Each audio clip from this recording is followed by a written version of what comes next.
Yes, come on in here. How you all doing tonight? So, I'm coming by here tonight with some tea.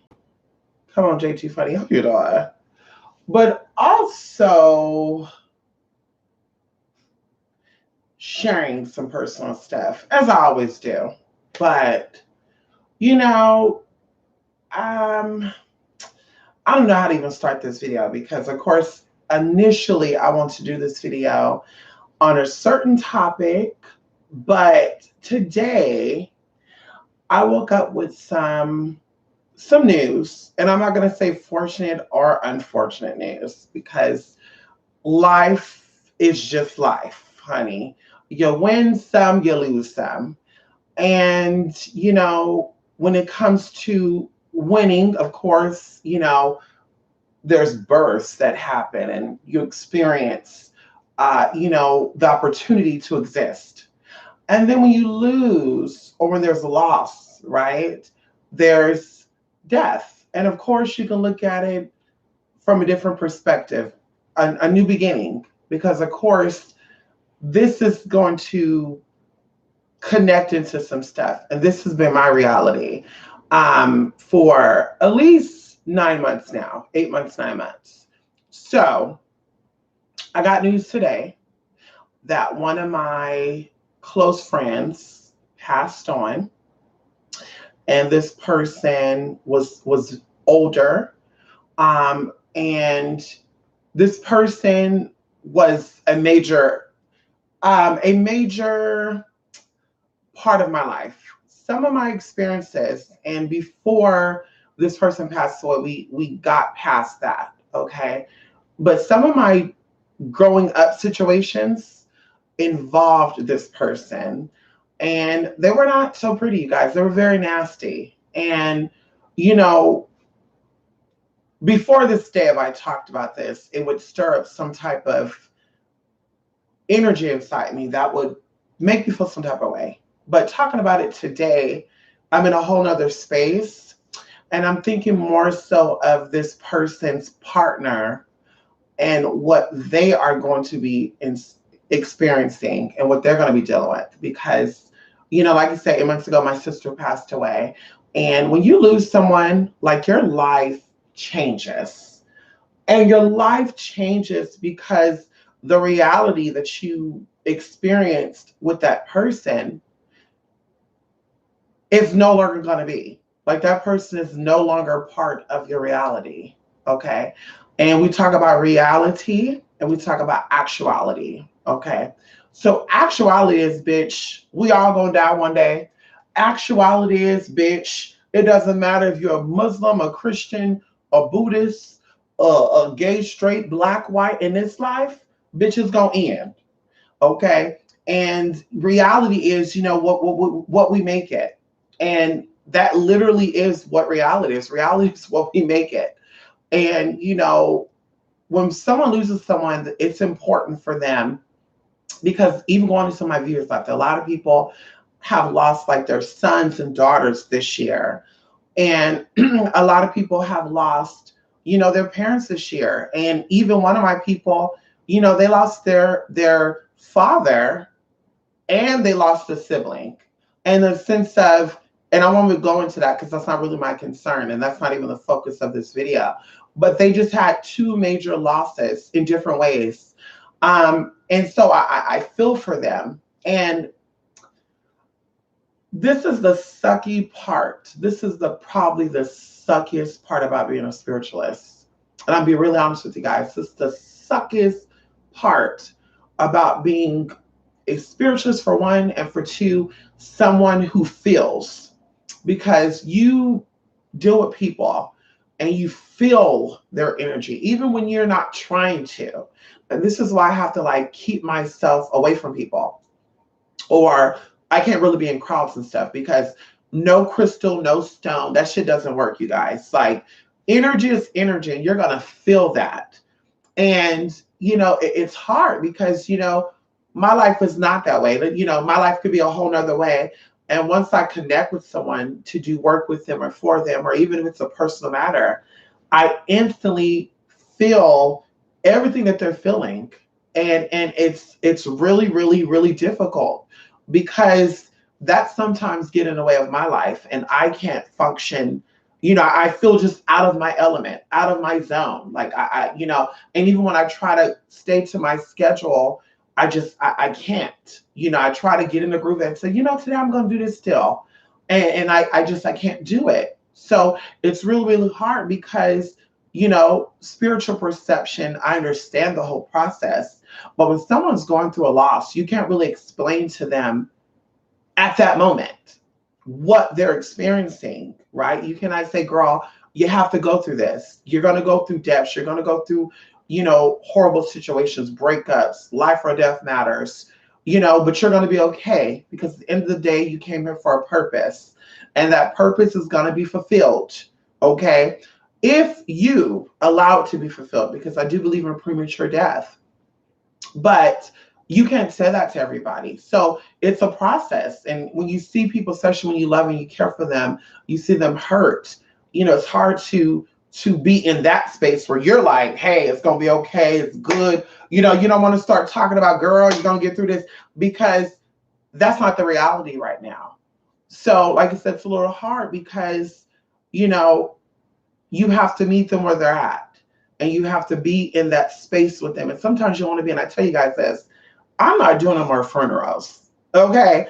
Everybody who passed away that I know better be cremated. Cause bitch, I'm not going to go see nobody no more caskets. Like, I never been to a funeral. My sister was my only funeral I've been to. And before that, I didn't want to go to no funeral because I said, bitch, that's gonna be the last memory of them. Like, I knew this. It's gonna be my last memory. I'm gonna see them, and I'm gonna say, "Girl, they were in that casket. It wasn't even them, but bam." Well, my sister, you guys, that was the most difficult thing. It was the most difficult thing. Not seeing a dead body, but seeing someone that you loved and you saw up and lively, honey, and throwing shade with you and Miss Thing, honey, and all that, just lifeless in a box. So I don't want to do it. And, people say, girl, you better go, you better go, you better go. Any one of her friends, she would say, girl, you're going to go. Bitch, I kid you not. Bitch, y'all going to have to drag me into a motherfucking funeral because, bitch, I'm not doing it. Okay? If it's a stranger, I'll do it. If it's somebody I know and I love, I'm not doing it, bitch. Because I want to remember them, the last image of them being the way I saw them. Not, okay, girl, there they go in that box. Dead. Ooh, they ain't moving. And honestly, I think that's when all things hit you too. Because leading into my sister's funeral, I dreamt of her. I felt her. Her presence was in my apartment. I had to do some cleansing. That was hard too because, when you lose someone physically, you want them to stay. You want to keep everything with them. And even like one of her wigs, I still have, which I have not even washed, y'all. Like, I still have her wig. And she didn't wash out, she wore it either. So I still have that wig. And, but we don't want to let go. Physically, we don't want to let go. So, me cleansing my house and, cleansing the area and all that good stuff, girl, that was hard. Because that was like another goodbye, right? But like I said, when I had it together, girl, up until I got to that motherfucking funeral. And she was in that box. And, then they show the videos of them before you see their bodies there, just there. And I'm just looking like, I can't believe this. So, things happen.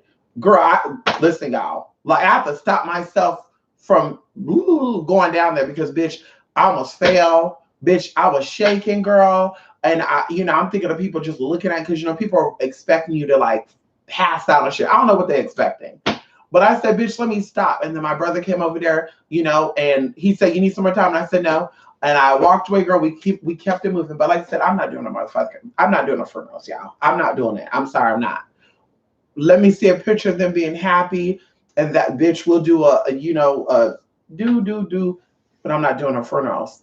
And anyway, so it's hard, like I said, when people lose someone, lose something, and you watch them go through it, because bitch, you don't get over it. You learn how to cope with it. And I couldn't imagine a child. I couldn't imagine losing a child. I couldn't imagine losing like a husband or wife. I could not imagine it, y'all. Like a parent, okay, because we know our parents are going to get old one day. We know they're going to go. But siblings, like I said, that was too much for me. But a child, you know, girl, like I said, I couldn't imagine that at all. And a husband, especially a husband or a wife that you were with for a very long time, a decade or 2 decades or 3 decades, that was the only one that you saw. You went to sleep with them, you woke up with them, they were everything to you, and some of y'all, you really don't care because you're not really in a good relationship anyway. You're not really happy. But I'm speaking of people that are in a happy situation, like your husband or your wife is your best friend. Your husband and your wife was like literally you, really, literally, honestly. They were a manifestation of a missing link of who you are. And like I said, just to see someone go through that, it's like, oh my God. So once again, another aspect of my life is changing. And I know that's what happens as you get older and you experience life. The beautiful part about it is, though, you guys, is that when you go through losing someone, as they call it, a grievance, you learn something about yourself during that time period. And if you're going through that process, go through it. Don't let people tell you don't cry. Don't let people tell you they wouldn't want that. Be happy. Because those people right there, they're sociopaths. Those people right there, they're psychopaths. Those people right there, they don't have any connection with any type of feeling in their body. They probably are horrible at sex. They probably are horrible at being mothers and fathers. They're probably horrible at being even lovers. They're probably horrible at being a husband and a good fucking wife. So go through that. Allow yourself to mourn that loss, that physical loss. Allow yourself to miss that person, because especially like people don't know your relationship with people. People don't know your connection with others. So they can't see it because that's not them. So go through that. And also, I think it's good for your mind, because let me tell you something, and this is how this segue into the conversation I was going to have today with you guys. Your reality is really created by you, including genetics. And I know a lot of people are going to be upset about this, but of course, when you know better, you do better, including depression, autism, any type of deformity that you may be physically dealing with. It can be altered and it can be changed based on your thoughts, because of course you have DNA, you have codons, and I want you guys to look this up. Like literally your DNA is synthesis, words and parables put together. And these syntheses actually determine your life. These syntheses, they try to sit here, I think they're called nucleotides. They sit here and they try to literally, scientists for all these years, you guys, been trying to figure these codes out, and they call them the language of God, because we all have these frequencies within us. And I think they consist of like A, N, G, and T's. But either way, these codons and these, 3 nucleotides create something within your body. And sometimes you have epigenomes, and you can, like I say, you can look all this stuff up, because I don't really want to get into all that stuff right now. But it changes your body, and it changes the cells and the cell membranes within your body. And it changes your cerebrum, as we talked about, and it changes your neocortex. And if you don't know what a neocortex is or cerebrum is, do your research on that as well. But your cerebrum is the oldest part of your brain, and the neocortex is responsible for your sensory perceptions, conscious thoughts, and your reality. And whatever your neocortex says, okay, your cerebrum actually endorses it. So it amplifies it. And when we talk about the neocortex and the cerebrum, we're talking about your subconscious mind. So if you say you're a bummy bitch, I'm broke, I'm black, nobody ain't gonna like me, I'm poor, I'm from the ghetto, nobody like a ghetto bitch, then that becomes your reality, because your reptilian brain has accepted that. And because your reptilian brain has accepted that, your neocortex is affected by it. And it actually makes that a reality. So you stay a bummy ass bitch. you stay a powerless ass, ain't gonna have shit type of motherfucker. And you know, if you want to change that stuff, it's just simply changing your thoughts. And like I said, going into your DNA and the codons, you know, the scriptures or the lines or the words written within your DNA can actually shift and change by your environment.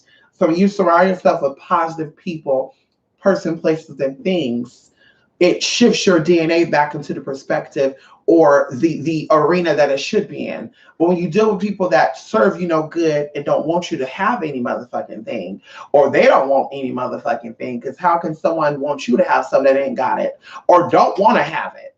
That's what I tell people. There's no way for you to be a badass bitch or a bossy bitch dealing with bums. You know, people that wake up every day and consciously say, and some people are going to get offended by this, but I really don't give a damn. You know, to wake up every day and say, I'm not going to do nothing with my life. I'm just going to get high all day. I'm just going to go fuck up on a nigga today.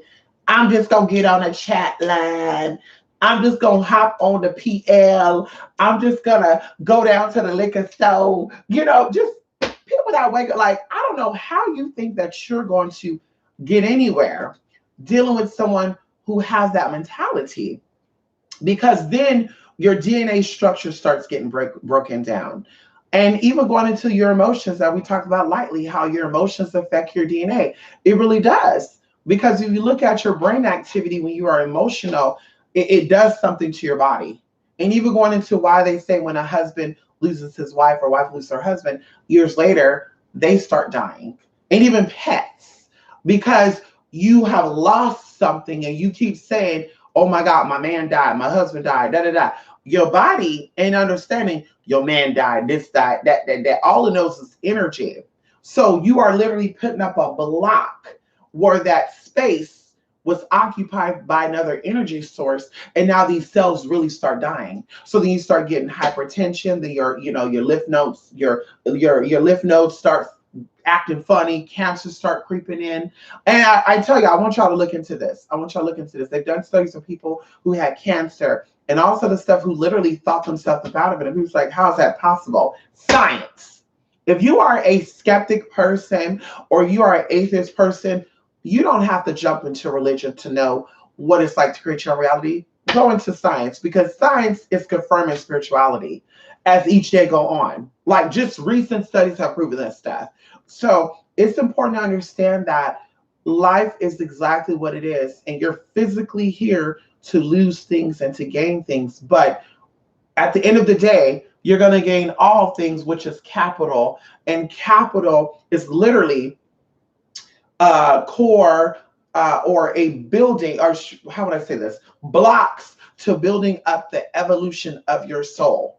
So if you're talking about going into God and goddess status, you're talking about reaching the higher realm and you're going into heaven. Because I tell people that too. When people pass away, everybody don't go to heaven because they have not extended up there yet.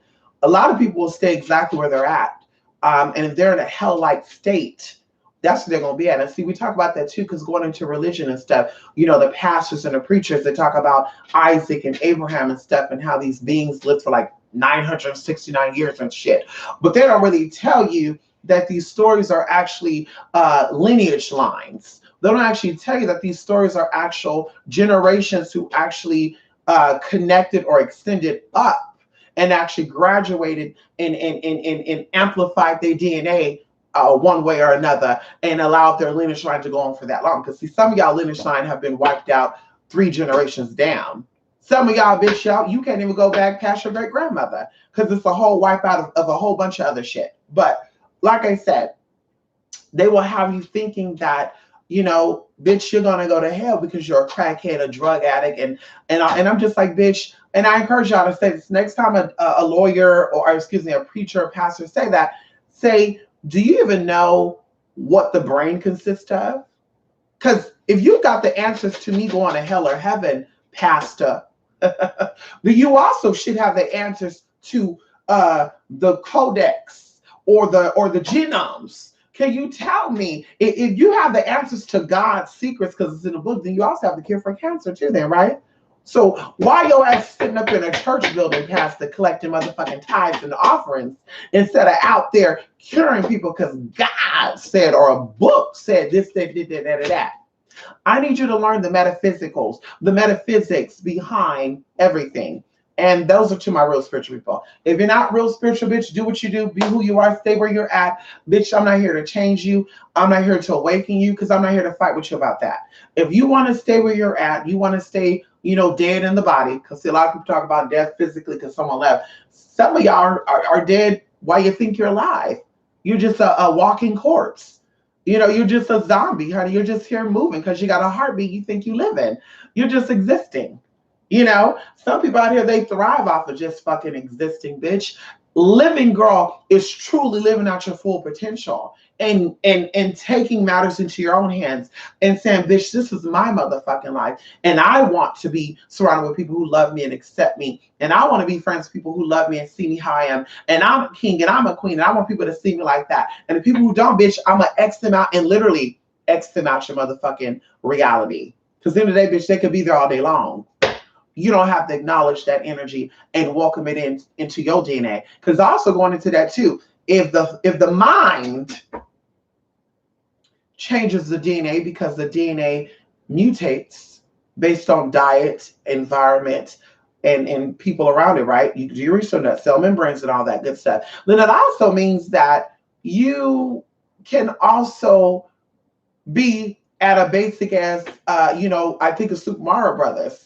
When the Goopas, remember the Goopas? And there was a machine that took Mr. Koopa and his Goopas back into this reptilian where there were these dumbass dinosaur looking things. Like, if you want to stay there, you go ahead and you stay there. But you're really here to evolve. You're really here to awaken something within you, some type of DNA structure. And I think they said too, we use only 3% of our DNA instructions. Because literally in our DNA strands, we have, in the genomes, we have those codes, I told you, codons, that literally have instructions on who we are, especially spiritually. So this is why I say you can't change people from not being a Christian, because some people are going to be that regardless, because it's in them to be that. They could change it if they want to, but you can't change that. Some people are going to be pedophiles because it's in them. It is what it is. It's in them. Okay? But it's your job to shape and create your reality into what it is you want it to be. And I tell people, it's not about candles, it's not about crystals, it's not about oils, it's not about this and that. Those things are wonderful. They are great assets, but they are not the prized possession. They are not the end all be all. When you run out of candles, baby girl, you still got your motherfucking mind, which ultimately creates, when all that shit burns out, you don't have no coin to buy no candles. Hopefully that does not happen. We want to speak positivity and prosperity and blessings over everyone's life that's watching this, who I love and love me. The other bitches, but y'all can fall out to the wayside. You continue to have financial problems. But either way, when all that stuff run out, if it does, then you still have your neocortex. And that's the beautiful part about it. Another thing too about that, this is why I'm about no drugs and I'm about no drinking. I'm about definitely, natural. Can y'all see Anubis? Can y'all see what this motherfucker doing? He's laying on his back right now, y'all. I'm definitely about putting nothing in your body, let your cerebrium, neocortex operate the way it should operate with no influences. I'm about sitting here meditating and actually seeing. I want y'all to see this. Close your eyes for a minute and actually just do an inside view of your brain. That's the real tea right there. Can you do that? Can you close your eyes and get an inside view of your brain? Can you see what it looked like? What do you see when you close your eyes and say inside view of brain? Instantly tell yourself that. And what do you see when you do that? I would love to hear y'all comment in here and below the video.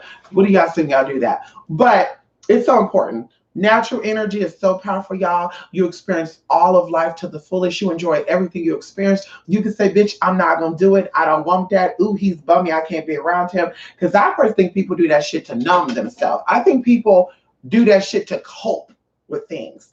And in my mind, I'm like, bitch, if you create your own reality, because it's been proven that your thoughts create your perception, it shifts your DNA, then why would you settle for that? Oh, I'm so stressed out, let me smoke some weed. Bitch, what's stressing you out? Who, what, when, where, and why? Cut their asses off. If you don't cut them off, bitch, I'll cut them off for you. No, you can't do that. That was my Flossie back in the day. But anyway, cut their ass off. Because I'm going to say it's either you or me. I'm going to stress out and I'm going to go, or bitch, you're going to get the fuck out. You're going to get kicked the fuck out of my life. It's you or me. And bitch, I'm definitely staying. So bitch, you got to go. Ain't no dick that important. Ain't no friends that important. Ain't no subscribers that important. Girl, bye. Bitch, please. I'm sorry. Me. I'm not doing that. I won't do it. I won't settle for less, bitch. I want a happy, positive, loving life. I want to live my life to the fullest. And anybody who want to stand on my way and stop that, bitch, you gotta go. You gotta go. You know, speaking of and thinking of, you know, my boyfriend stuff, my serious relationships, not just people I met a week later we're in love, a month later we talk about getting married. One of my situations that actually happened, because I'll tell you guys, I was more of an introvert. You know, back in the day, 2007, I was a very introverted person. And of course, I was different. I didn't want people to pick on me for being different. I didn't want to, you know, even blink, bitch, around people. Because if you blink, ooh, sissy. You know, that type of shit. Like, ooh, you just blink like a woman. What the fuck's going on? Bitch, any little thing I did, bitch. So I said, you know, let me stay away from people. And I found comfort in animals. And I found comfort in nature, and I found comfort in just natural stuff, the birds and the bees and the trees and the flowers. And y'all, I got real nasty. Like, bitch, I was like a feminine, you know, boy, if you want to call it that, but I was getting dirty, bitch. I used to roll in the grass, even though I'm allergic. I used to, you know, play in the flowers and shit, bitch, and take these little green leaves and smush them together and get the scents on my hand and smell them. And I told you, they called me crazy. You know, they called me El Retardo. That was my nickname, El Retardo, bitch, because I was just so into that. And I used to take the rocks and like smash the plants, right? And mix it in with the, oh, y'all, it was some crazy shit, like potpourri shit, y'all. And anyway, but I had a relationship. And we talked about this before, and I'm not going to go deep into that. But I thought it was going to be, that's it. That's going to be my husband. We're going to get married. I'm not going to worry about no other man. Because, you know, I'm like, I don't want to give my booty to nobody else. I want to give my booty only to him, you know. And girl, I thought I was going to be it. Like, bitch, we going to do. And then, of course, the reality started to shift. And for 5 months, y'all, I went into a depression for 5 months. 5 whole freaking months, y'all. And I felt like that was it. I felt like, girl, my world is ending. I'm never going to love again. I'm never going to have any friends. I'm never going to trust a man again. When I saw men, I wanted to throw up. Literally, I felt a very, and I said, ooh, Jesus. Somebody done prayed the spirit out of me. And, you know, y'all, I remember, bitch, my mom tapped on my door because I moved back in with my parents during this situation. Because I actually dated this guy after the feds ran up on the other man. I had to move back in with my parents because the feds ran up on his ass. He was a con artist. Oh, shit, bitch. We can talk about that, too. But my mom knocked on the door and she said, bitch, what you doing? And in my mind, I'm thinking she's saying, bitch, you better get up and get out and live life. But she wasn't. She was asking, like, bitch, what you doing right now? You're kind of quiet. And I literally said, bitch, I have to get up and I have to make things happen. Like, I just can't be here being vulnerable. I just can't be here and being weak and saying, oh my God, I'm so afraid to go out. And oh my God, I'm a transgender. People are going to attack me. And oh my God, Jesus. And bitch, I got up and I made myself get a motherfucking job. And when I got up and got that job, because for those 5 months, I didn't have to work because the man took good care of me. In fact, I kept the money I was getting from him because, bitch, he was giving me money and then he was spending money on me. So why am I going to spend the money he's giving me when he's spending money on me? I mean, that don't sound right. And I saw this man every day. Like, so, bitch, you going to give me that money and I'm going to put it up. And I did. Financial Credit Union, honey. Yes, Financial Credit Union was the place I went. And Washington Mutual, I believe. Yeah, Washington Mutual, WAMU, and Financial Credit Union, girl, because you know you got to put your money in different spots. But either way, you know, the money was ending and I said, bitch, I got to get out here and do me. And I got a job that dealt with people, y'all. And I was very scared. But see, that part of me that was depressed was like, ooh, girl, don't do it. Ooh, don't do it. They're going to make fun of you. And we call it the devil too, girl. They're going to make fun of you. They're going to clock you. They're going to tease you. And the other side of me said, bitch, oh, well, bitch, if you stay under that rock all day, bitch, you ain't going to do shit with your life. So I applied for this job. Y'all had an open orientation. There was 50 million people there. And I wanted my mom to go in there with me, girl. I said, can you go in there with my mom? I said, no, this is for your job. So go in there, get the interview, y'all. You're supposed to have 5 interviews. I got the job on the second interview. And it's like, you start tomorrow. So I'm the whole night, y'all, I'm thinking, oh my God, they're going to clock my teeth. They're going to ask about me, am I a man or a woman? They're going to say this and that. They're going to say, ooh, ah. So, bitch, I binded down my breasts. Shout out to my lesbian stuff out there who bind down your breasts. I know exactly what you go through. I had a little bit of something there, girl. I had some double A's, but I binded down my breasts, and I tried to be as masculine as possible, you guys. But it was horrible because they were clocking it all the time. And then finally, the manager was like, you know, what's the deal? And I said, bitch, you got my ID. Don't be funny. You got the ID. And you got the T. So what you mean what the deal is? Yeah, what's the deal? You know what the deal is. Okay, well, we need to play this out. So you coming to work as a female. So we need you to go ahead and da-da-da-da-da, because people are thinking that you're male and da-da-da-da. And I'm like, okay, but if they were thinking that, like, why is that any of their concern if I was male or female? So then they got a little nasty with the workers, and we talked about that, and I got my money from them too, bitch. Yes, I did, girl. I got my money from their ass too, bitch. You ain't gonna run over me. See, that's the good thing about having a loud mouth. But you ain't running over my fucking ass. But that job taught me a lot about people and behaviors of people, and that actually helped me build my curiosity for human behavior. Because I would sit back and I would watch these people during, you know, people would throw issues over like food and shit, and people would fight over stupid shit. Like, girl, like I think I saw a couple who was fighting over who was gonna dump the tray, and I'm just like, here we go. We got people fighting over some real deal shit. My man fucking left my ass, bitch, because I didn't want to go ahead and get a sex change and relocate where nobody knew me, bitch. He wanted me to go into the mountains and nobody fucking knew me. And you got motherfuckers fighting over rappers and shit and throwing away trash. You got people out here hungry in Ethiopia and shit, and children of their orphans in Hades and shit. And y'all over here fighting over who's going to throw away the motherfucking trash. Girl, it blew my mind, y'all. That job blew my mind for those 7 months. It blew my mind for real, for real. But I got over that, y'all. And you know, like I said, you know, all your experiences made you who you are. I am who I am right now because of those experiences and the friends who backstabbed me and betrayed me, and the ex-boyfriend, you know, just, oh, girl, bye. Maybe I'll tell you all the story right now. Who knows? Let me see these people before they leave, honey. Ow, come on in here, Jay. Yes, come on, TC. Hey, TC, did you call me on Saturday? Motherfucker. No, I'm playing. Come on, Tritonic. Oh, thank you, Tritonic. You know, it's a part of life. You know, it's honestly, truly a part of life. And I'm thinking more so of the person, because even going on with my sister passing away, like my sister passed away, and you know, it is what it is. My sister, she was gone. She was prepared to go. September 19th, I got an email from her, which is so crazy because it's September the 23rd right now. So September the 22nd, my friend passed away. And I'm just like, that is so crazy because September last year, September 19th to be exact, at 3:15, my sister texted me and was like, bitch, I'm ready to go. And, you know, I just said, girl, you know, bye. And I never shared this with people, but my sister actually pissed me off because in October, she texted me about painkillers or where can I get Norcos at? And I picked up that phone and I'm like, bitch, you better not be popping pills and snorting and shit because you know that's what they do.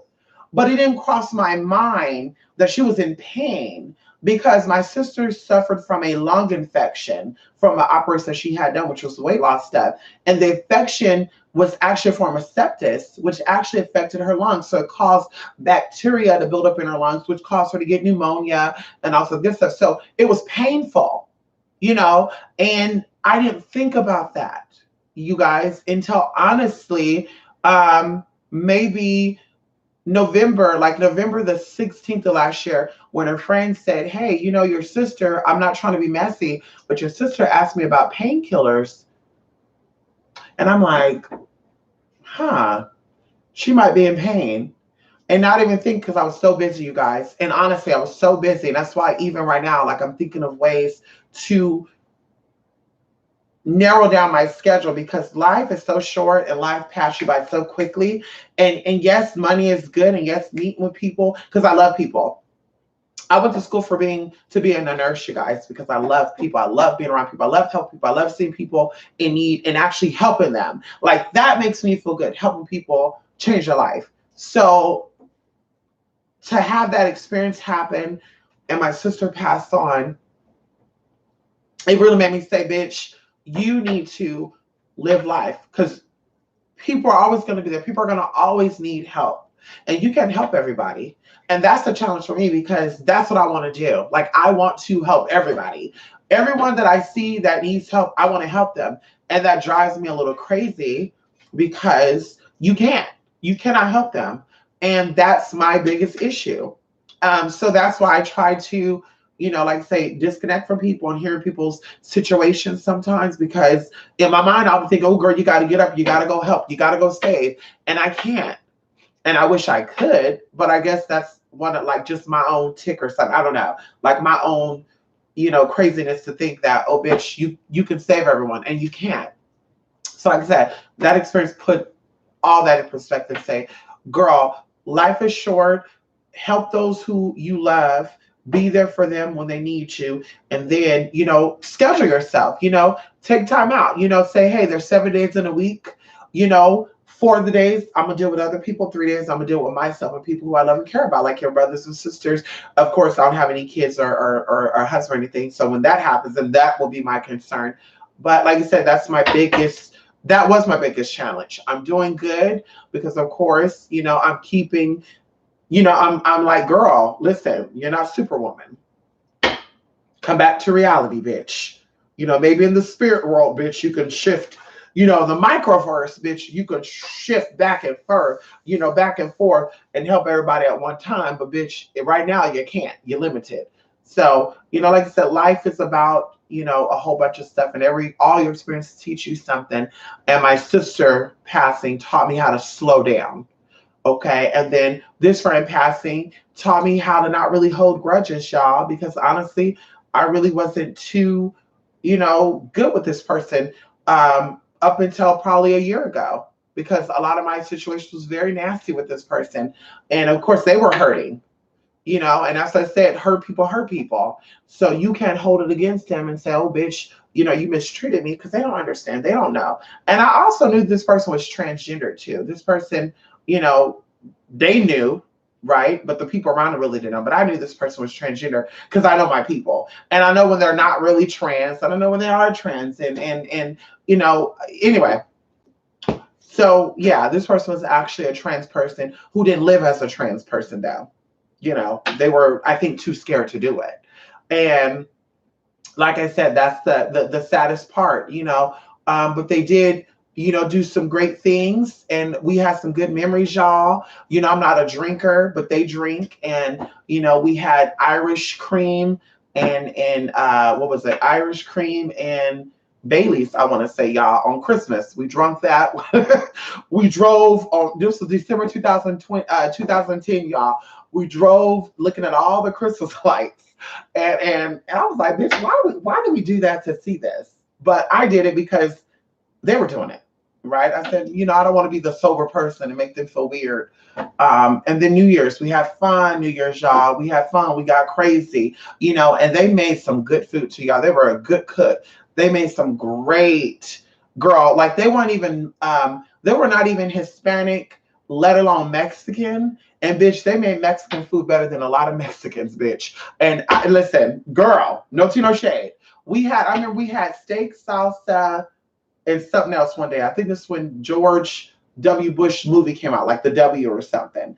And y'all, bitch, I was like, bitch, I done had different parts of Mexico food too. Sinaloa, honey, Nayarit, Acapulco, bitch, southern, central, northern, northeast, northwest, Texan borderline, Tex-Mex, as they call it, bitch, and nothing topped that. That was so good, y'all. It was so good. But of course, when food is made with love, it's gonna taste good regardless. But like I said, so there's some good memories that I will always have with this person, and and I'm glad that we patched it up, because nothing is worse than someone leaving this earth and you're like, damn, I wish I would have said this one last time. So I'm glad, even going into the last few weeks, like it was really calm, and we knew we had signs and stuff. I found out this morning yesterday, or we'll say Wednesday, I started feeling just something weird going on. And I said, let me kind of back up. And I'm one of these people, you guys, that I don't do readings on myself. I don't really care for that. Life should be lived. And unless there's something really going on, then I'd be like, spirits, what's going on? But outside that bitch, I want to live my life, and I want it to unfold as I go. Because I want to say, okay, I'm gonna meet a man in June, so let me hurry up and do all. No, bitch, I don't care about that, right? And that's just me. So energy was off, and I said, you know what? I'm gonna slowly just slow down a little. So I start doing work and stuff. And then literally yesterday, you guys, I came home at like 12 o'clock. And Anubis, they always call it the worst fucking time, man. Anubis was like doing weird shit, y'all, zooming around. And I thought about it. He's doing exactly what he did when my sister died. When my sister died like early in the morning. He did that shit, y'all, the night before my sister passed away. To where if I turned on the light, he would do all this weird shit. So I had to turn the light off. And then he was calm. But the light was like making him do weird shit for some reason. At least that's what I thought. So he was doing that last night. And I was like, so I started cleaning up. Bitch, I started cleaning up my spiritual area. We did some offering work. We did some casework. So I threw away the stuff. And then literally, I ended up dozing off, right? So I ended up dozing off. And as I dozed off, okay, I watched a few documentaries too, which I really don't do, y'all. I was just out of it, y'all. Watched some documentaries. Took my ass to the motherfucking bed. Had a dream that I was in some type of diamond. Check this out, y'all. Diamond encrusted. I don't know why I want to say encrusted, but diamond encrusted like hut. And this diamond encrusted hut, you guys, when you walked in, you felt the energy, right, of diamonds. And I don't know who I was with, because I was with people. I didn't know who I was with though. But a bug flew in, and this bug flew to the wall, right? And this wall had like a projector on you guys, which was kind of weird. It was like a projector of some sort. But this bug, because we were all trying to figure out this fucking bug, the bug transformed into a bird. Now, birds are my spiritual animals, and I've always been connected to birds, like always, y'all. Like, we do some real crazy stuff with birds, spiritual stuff in person. Anybody who ever meet me in person, I can show you in person better than I can tell you. So I've always had this spiritual connection with birds. And it could be that I'm an air sign, but whatever. Even though my element is not air, my element is fire. But this bug transformed into this bird, and it was a green and yellow bird. And this bird then turned into another bird. And then the second bird was about to mutate into something, and that thing just vanished. And I woke up thinking about, like, what the fuck was that? And then literally when I woke up, I had like 4 missed calls, and I text person was like, I was sleeping. And then they're like, it's an emergency. And I don't know how I knew, because their emergency is like, their emergency could be, their emergency could be anything, y'all. Like their what a good example is emergency. They lost their keys. Like, I can't help you find your key, but that's an emergency to them. But for some reason, with that text message, I just felt so unsettled. And then I started thinking about the dream I had, and I'm like, bitch, messages. There's something. And then sure enough, they called me, just very calm. And I was just like, whoa. And I don't even know, y'all. When I got a phone with them, I was in my living room. I don't remember getting up out of my bed and going into the living room.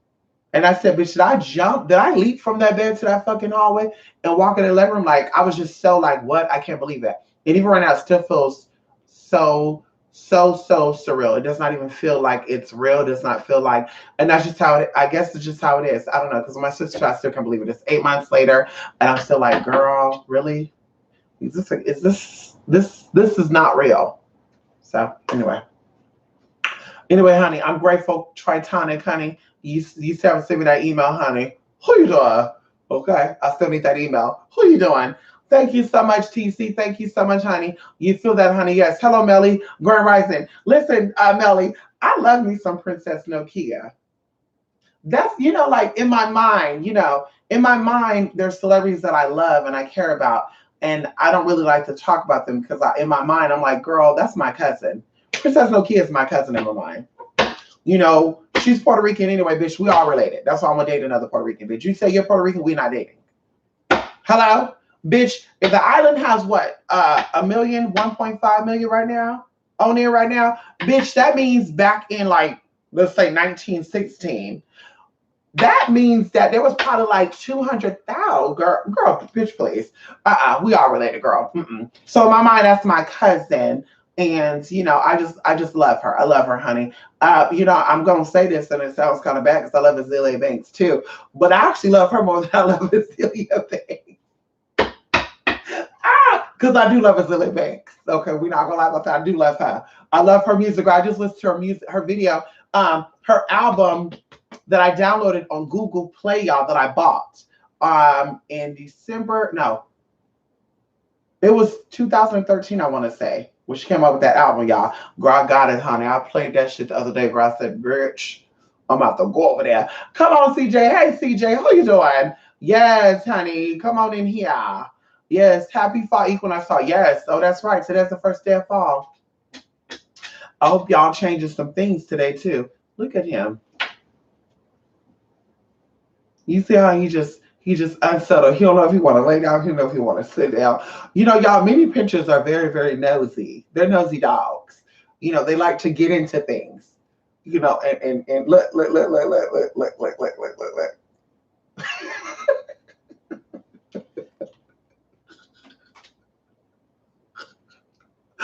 Oh, yeah, Anubis just cracking me up, honey. He's a little too much, honey. You okay? You okay? I know. You okay? You okay? Come here, hug me. You okay? I know. You okay? I know, honey. Y'all, Anubis coat is so soft, y'all. I just love petting him like this. He is so soft, so smooth. He feel like a real baby. Yeah, honey. He knows, honey. He knows. I know. He said, yet again. Yet again, I know. It's a part of life, honey. Is this weird, y'all? I think about Anubis and his mother and his father and his brothers and sisters. I had Anubis when he was 3 weeks old. So I'm thinking about, does he miss his mom? Do you miss your mama? You miss your four-legged mama too? What about your sisters and brothers? See, I think about that. Is that weird for me to think about that, y'all? If my dog missed his family, his doggy family. Oh, he's an orphan. Oh, poor baby. He's an orphan. It's okay. It's okay. I know. It's okay. Your mom and daddy. It's okay though. It's okay though. You had a good life. You have a good life, honey. Yes. You do better than a lot of people's dogs. Yes. Anyway. Y'all, yes, I'm wearing my old wig today, y'all. I cut it, girl. Y'all see that? Yeah, honey. I didn't feel like putting on Rapunzel, honey. I said, girl, let me wear my Children's of the Corn. Uh, they have that bob cut, y'all. Yeah, I kind of just cut it up, y'all. Yes, girl, I don't care. Yeah, they're gonna say the ends look blunt and shit. Yeah, girl, I just start cutting, bitch. Girl, I literally grabbed the end of the hand, I started cutting. Sure did. Yeah, girl, call me Children of the Corn, girl. Ow. Yes, girl, you see that right there? Oh, yes, come on in here. Anyway, the mind is powerful thing in the ways. It sure is. It sure is, honey. Come on in here. You was playing with nature. Oh shit. Nature spirits. I know that's right, Jay. Come on here to nature spirits. We give a shout out to that. It sounds odd, but I feel like I can see energy within myself when I close my eyes and meditate. You could. Let me tell you something, CJ, which is so powerful. One of my things, right? And I want to do this in person. I want to do a class on this too, but I want to do this when people can actually set aside 2 hours. And I want to do meditation for 2 hours. We got nothing to do. I get on cam, get on the floor Indian style. Those who are part of this, you also get on cam. So hopefully they all have good connection. And then also, like I said, in person. But there's a meditation, because when I was in this organization, everything was meditation. Like, girl, you were meditating with everything. Sit down and meditate. Meditate on that. They didn't say, get out my face. I want you to think about that. It wasn't on that. It was meditate on that. What are you feeling right now? Well, I actually feel like I want to cuss somebody out. Meditate on that. Like that type of shit. But anyway, so one of the things that we did, it was a meditation that required you to be in complete darkness for several hours, right? Several hours, complete darkness, even to the point where some people, they were blindfolded. So this how I know this is some shit. So when you're deep in this meditation and you're so deep in there that you're not asleep, you're awake, but you're just not conscious. I guess you could say that. You literally could start to see like the inside of your brain, and above yourself there's a light that always stay there. And then they would ask us, like, what did you see when you first closed your eyes? And, oh, I saw a light that looked like a sun, and it looked like an inner world, and it looked like there was a sun there, like a black sun. And this before I even heard of anything about a damn black sun. And there's a black sun there, and you start seeing these little things pulsating, almost like you were in space. And these things are pulsating. Then you start seeing things move. Okay, what were you seeing move? Like some people said they were seeing globs of like green stuff. Some people said they were seeing triangles. Some people said they were seeing rotating discs. Everybody saw something different. But that somehow, some way, I think activated something within us, because literally when we got out that meditation, y'all, like I had to, and even growing up, like when I wake up, I need time to focus, because if I had to travel that night when I woke up, I would feel like I'm in someone else's house, or where am I at? Like just crazy shit, y'all. So it takes me a while to come back into reality and say, okay, I'm at home. So when I got out that meditation, bitch, I thought, where the fuck am I? Like, bitch, I thought I was going crazy, y'all. I almost went into the damn hospital, be like, bitch, 5150. Because, bitch, it was some crazy, like, y'all, for real, I felt so different. And I'm going to tell you something else, too. The colors was amplified.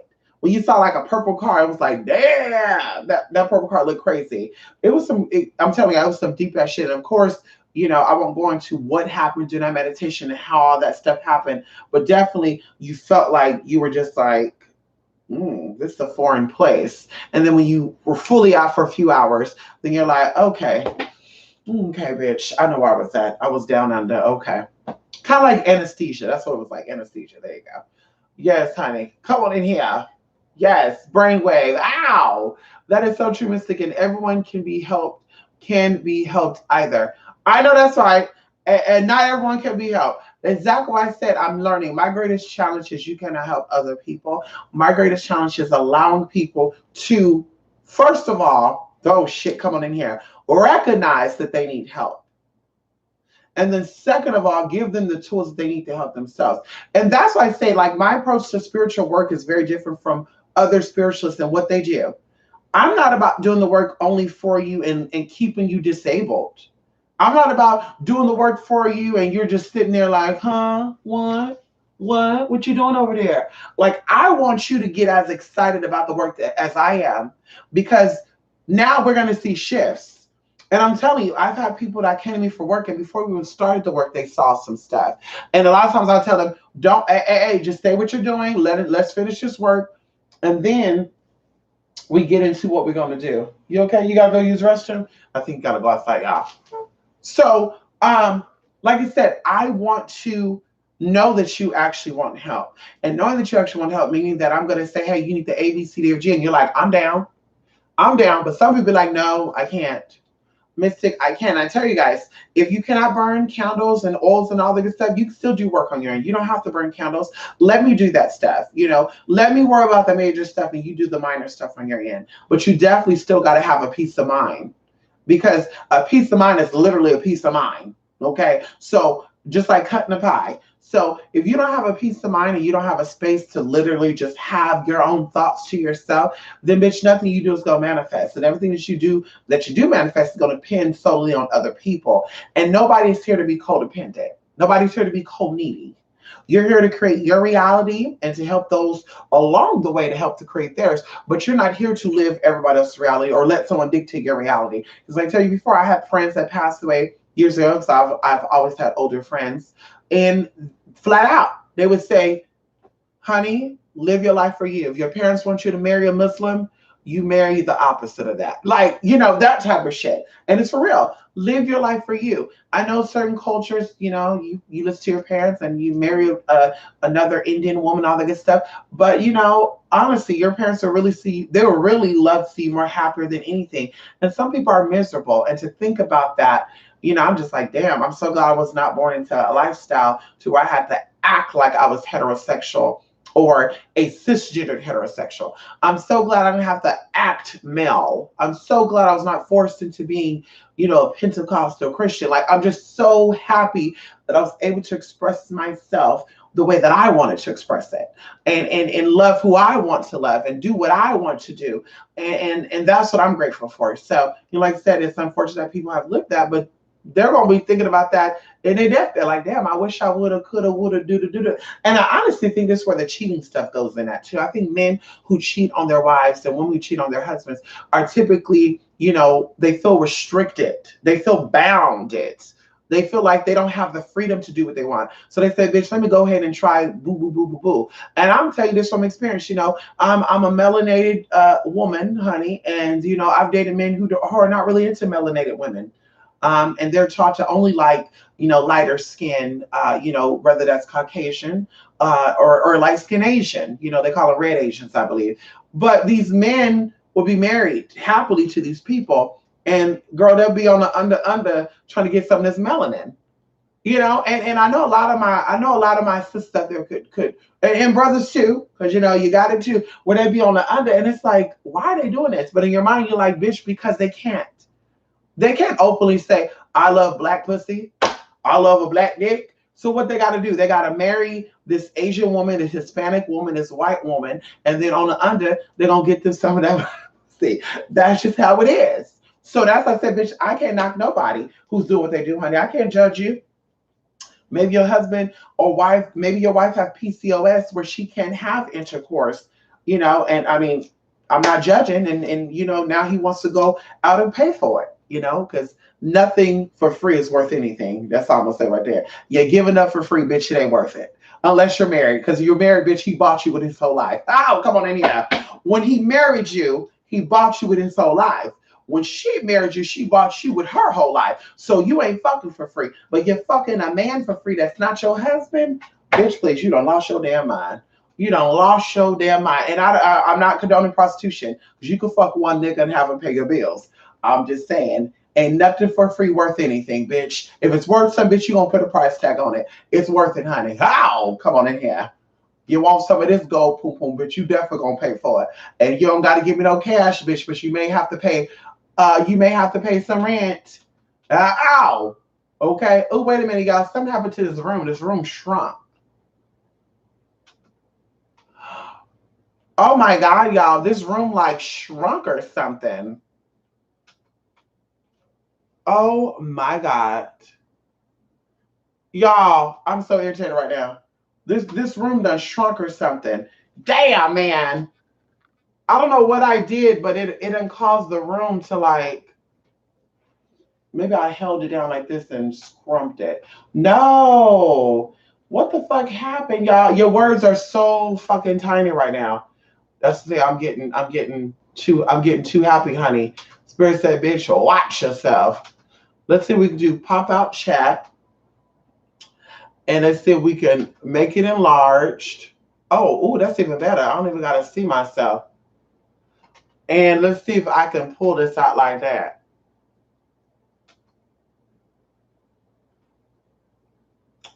No, something happened, y'all. God motherfucking damn. Okay, so I can actually pull y'all out without seeing what's on there, honey. Okay. Okay, come on here, Jay. I see that, honey. There we go. There we go. What is that? What I do? Now I pulled y'all back up. And y'all, I can pull out the chat and see y'all even better, and also see a timestamp. Come on in here. So I think I'm gonna start doing that from now on. Okay, yes, the mind is powerful thing to waste. Right? So that's what you mean. Live life and the roses. Money is good, but keeping your house in order and everything else falls into place. I know that's right, Melly. Come on in here, honey. And also, you attract all that is meant for you. And that's what I say, like, I'm never in competition with anybody. Man, woman, trans, I don't care. Christian, Muslim, back, fat, short. I'm never envious or in competition with nobody because I know what is meant for me. I'm gonna get it as long as I stay true to myself and I stay in my motherfucking lane. Because bitch, if I'm in somebody else's lane, when spirit falls or drop things in my lane that is meant for me, I'm gonna miss it because I'm in somebody else's motherfucking lane. So, like I said, all things happen the way it's supposed to happen, and everything that's meant for you will always have. Just stay true to yourself, be honest with yourself, and be there. Oh shit! Now I'm thinking about it. Last night, y'all, I saw a oh shit. Now we're getting into this. I saw a video because people think that I be coming for people, and I just speak my truth. And I tell you, I will never apologize for anything I say on my channel. I will apologize if it offended you, but I will not take back anything I say. I'm not lukewarm. I'm hot, or I'm motherfucking cold. Okay, and this conversation is very hot. So I watched a video documentary on Prime Videos. Get it, y'all. And it's called Uncle Gloria, One Hell of a Ride. And you had this guy named Butch something who was like in a scandal of some sort. He was connected to some scandal. And girl, it was kind of just faint because bitch, when it got to the trans part, I say you old lying ass sister pussy. And I should be respectful because that's somebody's, that's another human being, and that's somebody's father, or well, he still identifies as a man.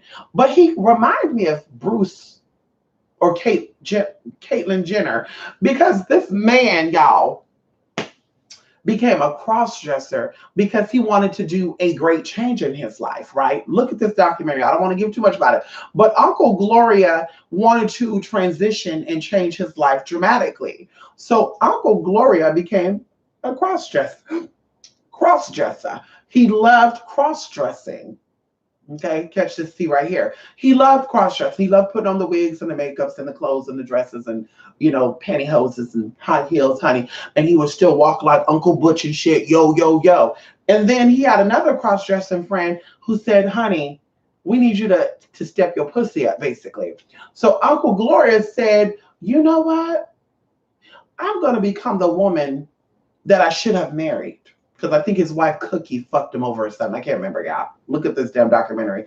But then you had him go from being a cross-dresser because he wanted to do a dramatic change. And he did this later on too, y'all, like 50-something years old. And Uncle Gloria actually decided to transition. So she had this facial work done, this nose chop done. And yeah, it's just a funny documentary. But the whole time Uncle Gloria was meeting people, Uncle Gloria would talk about how she's really a man and how I was a plumbing like you, but I transitioned like this because I'm prettier than you. And I'm like, you know what? This is Caitlyn Jenner. This is the story of Caitlyn Jenner. And there's no tea, there's no shade with that, because Uncle Gloria was a cross-dresser at first. And Uncle Gloria was not into men because Uncle Gloria claiming that, that he is not into men still, but he married a trans man. And I tell people this: if you married a trans man or you're into a woman who's not into femininity, then you got some lesbian or homosexual tendencies. If you identify as a heterosexual man and you like a woman who doesn't shave her legs or shave her body parts, or you like a woman who you don't gotta wear makeup, you don't gotta do this now, look like a brother, because that's what they want you to do. Don't put on no dress, cover that body up, put on a tank top. Yeah, he got some homosexual tendencies. But if you are into trans men and you are a heterosexual man, you still have some homosexual tendencies. Or if you're someone who say you're only into women and not men and you date a trans man, because bitch, that is a representation of a male. That is still a male. I mean, whether they were born that way or not, bitch, they look like a male. And I said before, I'm not into, women like that unless they look masculine, but I can't even get down with a trans woman. I've been offered to do porno with other trans women, y'all, and I turned that shit down because I said, bitch, I can't imagine that. I could imagine that two trannies in a room doing some things to. I mean, I can't. I can't. A woman, like I said, you have to be like a nigga. I love masculinity. Okay, femininity, bitch, it just turns me off. Since we not fighting over makeup and tweezers and shit, because that would turn me off, bitch. I will divorce your ass in a minute. We fighting over tweezers and mirrors and shit, bitch. You gotta go. Okay, but Uncle Gloria's Caitlyn Jenner's story, and I think a lot of these people that are so-called trans nowadays, I think that's their story. Because for me, you guys, it was either life or death for me, bitch. If I wasn't able to transition, bitch, I would have been gone. It's time to go. Because the feelings were there. And no one, I was looking for people to answer, hey, have you ever felt like a woman or a girl? Because that time I was like a teenager. And they're like, no. And I'm like, well, I do. And then I told y'all the truth came out as a teenager because I started developing breasts and hips and all the weird shit. I was having pains in weird spots and shit. And it kind of reminded me of this Indian story, this Indian male who's a male, but when they start having cramps in their abdomen. Y'all gotta look this story up. This is a true story. And they started having cramps in their abdomen. And when they had an ultrasound done, they actually had a uterus, y'all, a uterus. And it's just crazy thinking about that. So, like I said, I was having pains in a weird part of my body and just hips were big, ass was big. Everybody was like, what the hell's going on? What you feeding this motherfucker? Asking my mom and shit, because nobody else had that. Even in my family now, males don't have a body like my body. They weren't developing gynecomastia. Even the fat boys, they have flat titties but big guts. And I'm like, I don't think I've ever heard of that. Even like the big girls, some of them don't even have titties. I'm like, how is that possible? But anyway, so like I said, my story was I couldn't function being a male. I tried, I pretended I was a drag king. I put on pants and, yo, what's up? And I tried that role, cut my hair and shit, faded myself out. Yo, bro, I was a male model. I lift weights. My arms were 17 inches. Like they were big, girl. Sculpted, flat stomach. Bitch, I was there in this thing. Oh, wow. But I just wasn't into men who liked men. I was like, and they're like, well, you a nigga. And I'm like, am I? And then, like I said, that's before I knew anything about trans or any of that, y'all. And, they said, bitch, intersex. And I started looking into that. And literally, I was in high school, 16, met a lady named Stacy. She was a Mexican American who came to America actually via illegally. And of course, this was my first introduction to a saint that actually covered them. And this saint, well, they came into America from Mexico and they lived here, y'all, for like a long time. A very long time. And they may have been deported back. Just probably not seen anything about her. Or maybe she passed away because she was on drugs and stuff. But I didn't know that. And when she was like that, she didn't answer my phone calls. But anyway, but she's like, girl, you're a tranny. I'm like, what the fuck is a tranny? And then, of course, people say a tranny is blah, blah, blah. So I started Googling these girls and I was like, bitch, please. They were like Sweet Pussy Pauline. I think it was Flaming Monroe, another person. I said, girl, bye. That ain't me. Bitch, I don't get turned on by dressing up as a woman, honey. That doesn't toot my horn. Like, bitch, this is just who I am, anyway. So, of course, I started asking, and they're like, yeah, you need to blah, blah, blah. And then I was going to run away, y'all. I was going to become emancipated at 16 because I was very close to graduating from high school. And I said, bitch, I want to just be emancipated. Well, you got to prove you can take care of yourself. I can. Matter of fact, Stacey's like, bitch, you can come down here. She lived in South Central, y'all. She was a Sureña, honey. Yes, she was. Her whole family was a Sureños. Anyway, Border Brothers. Bulldogs or shit. I won't get into that. And she's like, girl, come down here. Everything gonna be good, girl. You're gonna have protection down here. Girl, everything's good coming down here, y'all. And I almost went, y'all. And then what kind of scared me was there was a gay guy named DP, I want to say, I think he was from Wilmington or Carson City. And he was on a chat line and they set his ass up, y'all.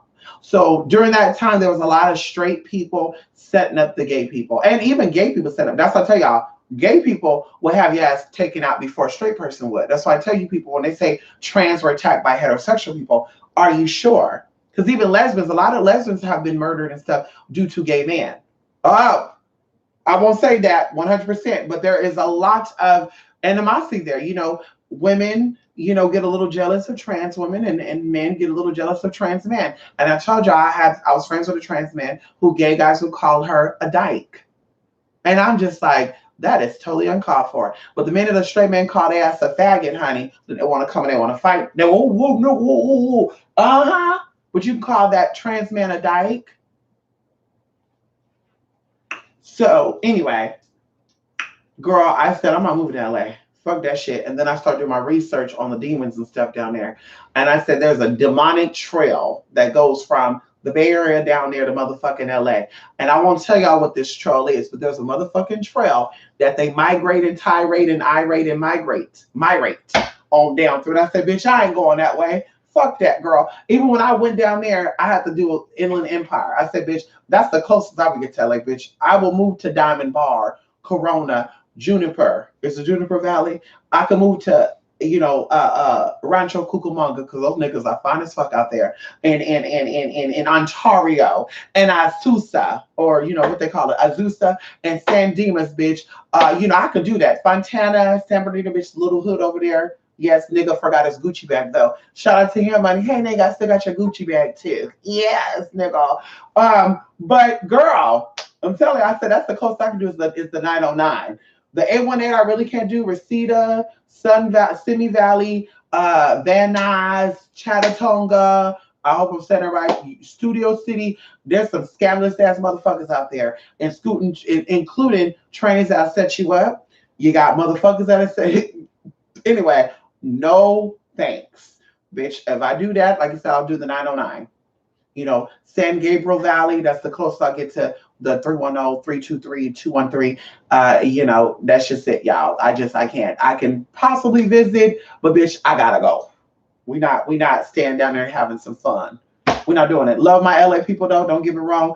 I know people down there, Florence, down there, hey, Hoover. Yes, honey. Ow, come on in here. And some people in Maywood and Compton and stuff, Pyrus and all that good stuff. And no, I'm not a gangbanger, but I definitely, I befriend people, and bitch, I'm not gonna judge you for being, if you're not gonna judge me for being a trans, I'm not gonna judge you for being, whatever it is that you want to be. I almost said something, but don't want no problems, honey. Yeah, you want to be that? You want to be that.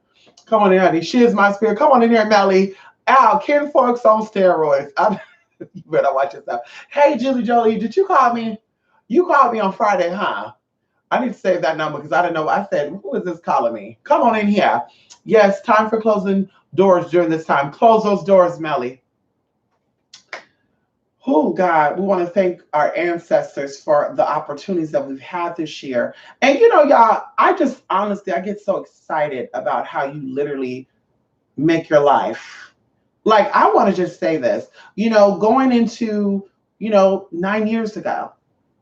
Bitch, 9 years ago, you guys, the beginning of 2000, let's say 2008 to 2010, my life was just nasty. I was struggling. I was broke. I was in school. At that point, I didn't even know what I wanted to do with my life. And, I hit rock bottom. I had a friendship that ended, a best friendship actually that ended. We knew each other since teenagers, and, the crazy thing about it is he actually liked me because I didn't transition then. And then once I transitioned, he still liked me, but he didn't want to be with a woman. So we would play this role, y'all. Mama and daddy. We were like the parents to his sisters. It was crazy, y'all, but we were just playing a role. And then when I get a boyfriend, he will get jealous. I'm like, nigga, you don't like me though. If you want me, tell me now, and I'll fuck all these motherfuckers.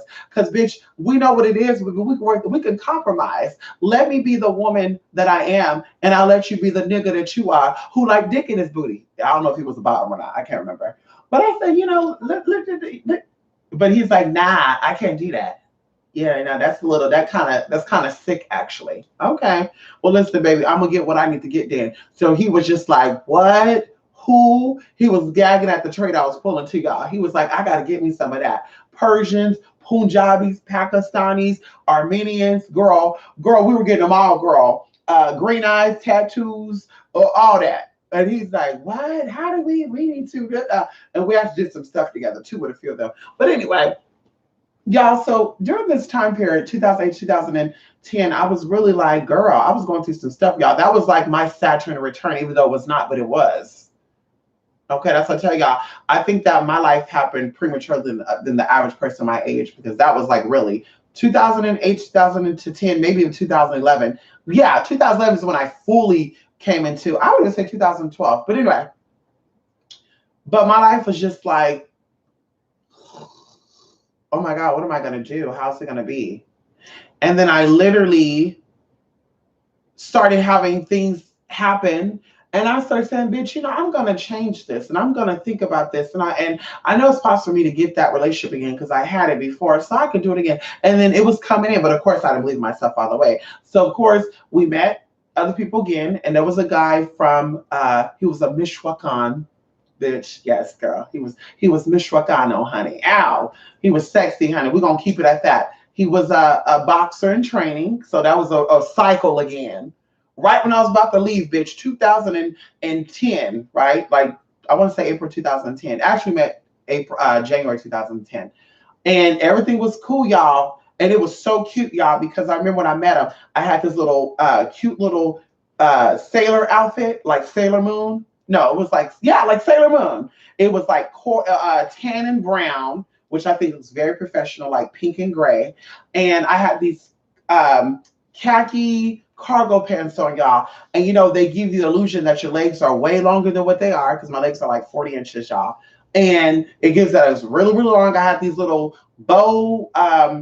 Renee Bobbin bow tie shoes on. And he came, and I think I had like this Futura wig called Scarlet. And he said he was coming out, but he was late. But he didn't tell me that he was here. So I come out my house, y'all, like, let me dump this dress before I leave. And I'm just walking down those stairs, y'all, just in my little T-gown. Back then, y'all, I didn't have no titties. I was like a B cup, 36B. But I gave the illusion I had titties. I wear a padded bra, and I put a condom, water in a condom, or some water balloon, wrap a pantyhose in it, and give the illusion I had titties, y'all. They were bouncing everything. And I come down those stairs, and I throw the trash away, and I just felt like somebody was watching me. And then guess what? He opens that door, and he said, Zamora. And y'all, it was like, girl, it was like I was looking at a fucking angel. He was buff. He had some tattoos. He was fucking sexy, y'all. Just sexy like that sand color. Ooh, girl, just love that. So I said, oh my God. So I'm like over here like, did he see me dump the trash? Oh my God, that's so masculine. Anyway, so that ended up ending, y'all. But I got to tell y'all about this experience because that night we went to go have pizza because he don't eat pizza, right? And we actually hung out for like 6 hours. We went to El Pollo Loco first. We had a chicken salad. We went to the park. I thought that was a little disgusting. No tea, no shade. El Pollo Loco, yeah, I don't know what's up with the chicken. They don't season that shit. And I said, bitch, it's a Mexican restaurant? Are you sure? This might be some of the other bullshit. Anyway. And then we would decide to go to pizza. But I said, let me go to Walmart. And he said, I'll take you. And I'm like, okay. So we go to Walmart. And these ghetto girls, we walk in. First I walk in because I'm like, I don't think he wants to be seen with me because I understand what he's trying to do. He's trying to be an athlete, and girl, people know him or they're gonna know him. So I don't think he want to be seen with me. And I guess to him, I was all the way past the wall. So I walk into Walmart, and these black girl was like, look at this bitch thing. Look at this bitch thing. Show that. She probably rocking a Futura wig. Like they're saying this loud, girl, and I'm hearing them. So I'm ignoring them. And I think he overheard them too.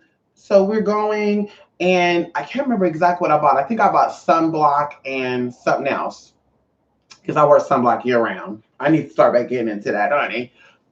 But when the guy showed up, it was some tall black guy. They were telling him, and he was like, the bitch's toe hang over the tip of the fucking heel. Ah, hell no. And when he said that, this guy, I'm gonna say his name right now, was like, no, I got this. And I wasn't even gonna say that, y'all. He was like, I got this. He said, yo, my man, you got a problem? You got a problem with my girl? I heard you talk about her shoe. I mean, what's wrong with her shoe? I think her feet is really not. And then the guys are like, what? What? Huh? And now, mind you, this guy is like here compared to this guy. The guy that I was talking to, he's here. This guy is like here compared to him. This motherfucker cowered it out, bitch, to where I was like, I know that's right. Bitch, scan my shit, bitch. Hi, how you doing? Da, da, da, da, da. Oh, yeah, who is that? Oh, this is my friend. But he was telling him that he was my man. So we were going to the pizza place, and he's like, if you're ever in public with me, anything like that happen again, don't be, what do you say? He was telling him basically not to say anything because that's not my place to do that. But then that's when I caught that tea. Like, oh shit, he's controlling. Yeah, he's controlling, honey. He's gonna be that motherfucker right there. That when I do start actually getting into my transition and start doing my surgery and shit, he's gonna say that you can't go outside because you know I had a nigga like that. You can't show your ass. Oh, cover that up. Girl, I had on a dress. I was dressed like a fucking nun, y'all. When my boyfriend came out from New York, bitch, he was so controlling. The motherfucker was like, cover everything up. Bitch, I had to wear a dress, y'all, with fucking a jogging suit under the motherfucking dress because he didn't want nobody to have no, that's for me.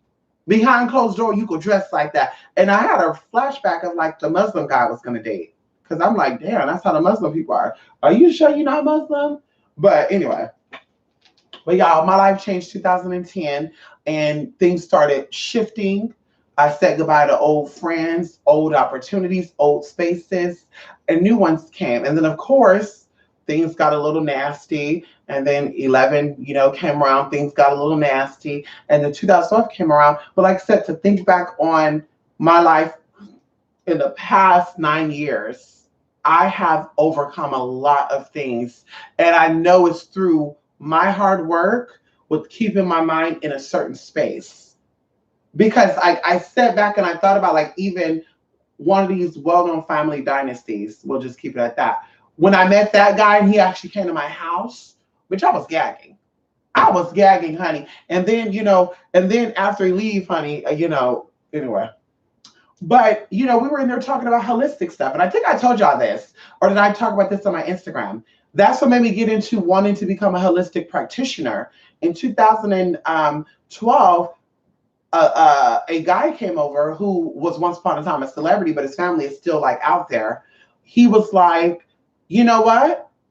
Let's go ahead and let's do this now. Da, da, da, da, da. And did it, herbalism. And I fast and I meditate and I fast for 30 days. And when I'm fasting, I don't sleep and da, da, da, da, da, da, da. And I'm like, bitch, I don't think I'll ever do that. Because he said, if you go without sleeping, your brain resets and stuff. Yeah, 24 hours. You don't need to do 30 days. Okay. So I'm like, I don't think I'll ever do that. But he just started sparking interest because there was a company out there that you can go get your holistic practitioner license through the company, and then you become an ambassador and you could travel the world and stuff, and you get to go to like their plant. They had a plant in like Canada. They had a plant, any plant anywhere in the world. They had different plants in different countries so that you go there and you actually could go in there and get your herbs and shit, y'all. And then with your holistic practitioner license, you can have a shit back and just crazy shit. I'm like, I think I want to do that. And we had just conversations about that. And that actually made me say, bitch, let me get into herbalism and herbology and study stuff and get into that. And I still did that. But that's when my life really changed. Because once you learn the RNA of herbs and how the memory of plants work and the plant stem cells, you start to also get some insight of how the inside of your body works. And when you notice that, then you start realizing, well, if the environment alters RNA, because RNA is DNA technically, then also the environment also alters DNA. And so I started saying, I'm going to cut people off. So I was still holding on to the friend who cut me off in 2010. And I fully let that motherfucker go then because he tried to say some slick ass shit. And I said, bitch, you got to go. And then also the things I would love to do. I used to meet up with guys off of Moco Space in the chat line. I said, girl, you got to stop doing that because if you're trying to grow yourself spiritually, just anybody cannot have the privilege to be in your presence. And it's not that I think I'm better than other people. It's just that I don't want anybody to alter my chemistry. Oh, come on in here. Because chemistry and vibration, people say, I want to see how the chemistry is. That's real. So I said, I can't deal with that. No drug dealers no more gangsters, because they were always trying to come over and getting some. I think the last gangster that I had was from Local Space. Girl, 2012, y'all, probably April. It was raining, honey. And that was some crazy ass shit right there, y'all. And the spirit said, bitch, you want to lay down and do that, or you want to be a queen? And I said, bitch, I want to be a queen. I want to be a queen, mama. And anyway, so I let that go and things started changing, y'all. And I never looked back with everything. It's like every day, every year, I'm advancing. And I'm not even like thinking about it in that sense, like, oh, am I at where I'm at last year? But to think about it and say, damn, did you really have come a long motherfucking way, even within the past 2 years, even within the past 3 years, even within the past 9 months. Like I said, there's things that happens behind the scenes, and I want to do something I've not told you guys about, but someone hit me up before, maybe like 2 years ago, because they wanted to do some type of thing, and I was down for it. And then I changed my mind because they wanted to only focus on transgenders, in this area. But I want to do something behind the scenes so you guys could kind of get an idea when I'm not on YouTube what I do. Just an idea and energy and what goes on. And like I said, just a lot of things have changed for me. And even 2020 is going to be very, very different. Even though I got that news yesterday, I know that that's really saying, do it. Because even going into like this past week, I was like, I don't think I'm going to do it. No, I think I'm going to stay back. And someone out there in Cincinnati, Ohio, is calling me because I got something in the mail for Cincinnati, Ohio, you guys, 6 months ago, and I didn't even know it. It was a package in a gray box, a package with a gray envelope, plastic. And I never opened it, but I was cleaning off my shelves yesterday, my spiritual shelves. And I said, let me see what's in this fucking thing. Because normally, Capital One, Buick, GMC, Jeep, Chrysler, Mercedes, they'll send me flyers and say, you're pre-approved for da-da-da-da-da. Well, you have good credit, girl. When you have good credit, girl, you get offers from dealers like that. And I'm like, girl, so let me see who sent me stuff, because this is kind of heavy. Y'all, it says Cincinnati, Ohio. And I said, wait a minute, because I came up before. So somebody out there in Ohio, and I say this come up, y'all, because we were talking about Ohio, New Mexico, and Idaho. And I told my friends, why don't we call ourselves Idaho potatoes, Ohio potatoes, and New Mexico potato? Get it? You got to pay to talk to that hoe. And with Idaho potato, you pay to talk to that Idaho hoe. Get it right there? Ohio potato, you pay to talk to that hoe. New Mexico. Y'all not gonna get it the way we got it, but it's all these signs, because we were just talking about this last week. All of a sudden that book popped up last night, and I'm like, somebody out there in Cincinnati, Ohio is reaching out. There's a spiritual calling card being sent, and I don't know if they're afraid to reach out and email me, if they're afraid to call me, but Spirit is telling me about Cincinnati, Ohio, and I'm not moving there.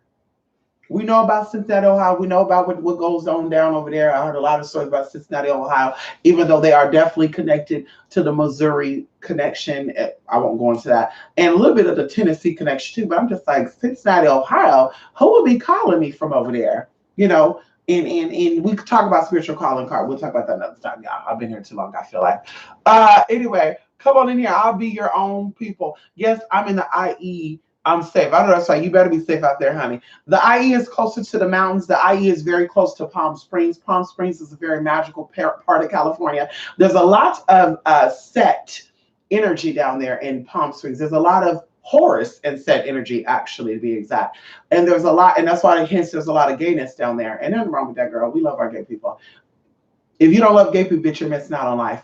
And so there's a lot of good tea over there in Palm Springs. And in fact, Indio, and I gotta go down there. I gotta go down there to Indio, y'all, and in Palm Springs, and yes, that's not too far. And Yuma, Arizona. I need to take a little trip down there. And see my people over there, honey. There's somebody up there that I want to see, actually, and I don't know if they live in Indio or is it Miraculous. Y'all know what I'm saying. Anybody out there in the Inland Empire? Y'all know what I'm saying out there. Mirage. Oh, it's Mirage. Mirage, California. It gotta be, because that just popped up right now. Mirage, California. Is it Mirage? Rancho. It's called Rancho Mirage. Hey, Rancho Mirage, honey, the 92270. Let me zoom out. Yeah, so you got Palm Springs out there. You got Sky Valley, Palm Desert, Indio, La Quinta. Yes, honey. You got Coachella, Thermal, Mecca. Ooh, girl. And you got Saltone Sea. See, that sea right there is powerful. That's why we need to make our way down there. Anybody over here in California? We can make our way down there to Saltone Sea.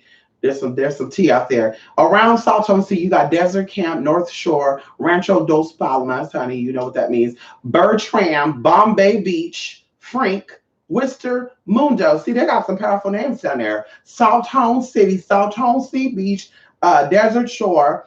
And you know what else we're going to get down there, y'all? Because that's very, very close to El Centro and Imperial. Girl, we gonna get those border motherfuckers down there. Border patrol. They be looking so sexy.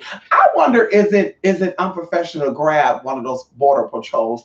Just reach out and touch. What do you think they'll do if I do that, y'all? Because I see videos of people twerking on police officers. So I just love a police officer. I just love just a nigga in a uniform. It's just even a fireman. They just look so sweaty and just so nasty. Just something about that just excites me. And the military people too. They come in there with their hats on. Attention. Oh my God, Jesus! Don't ever let me visit a military camp. Don't let me do it, y'all. I'm not doing no cadet academy neither, bitch. I'm coming out there with somebody's. Okay, fire team too, bitch. Don't play with me like that, y'all. Woo! I won't even be able to focus.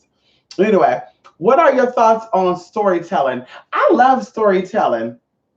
And what made you say that, Jay?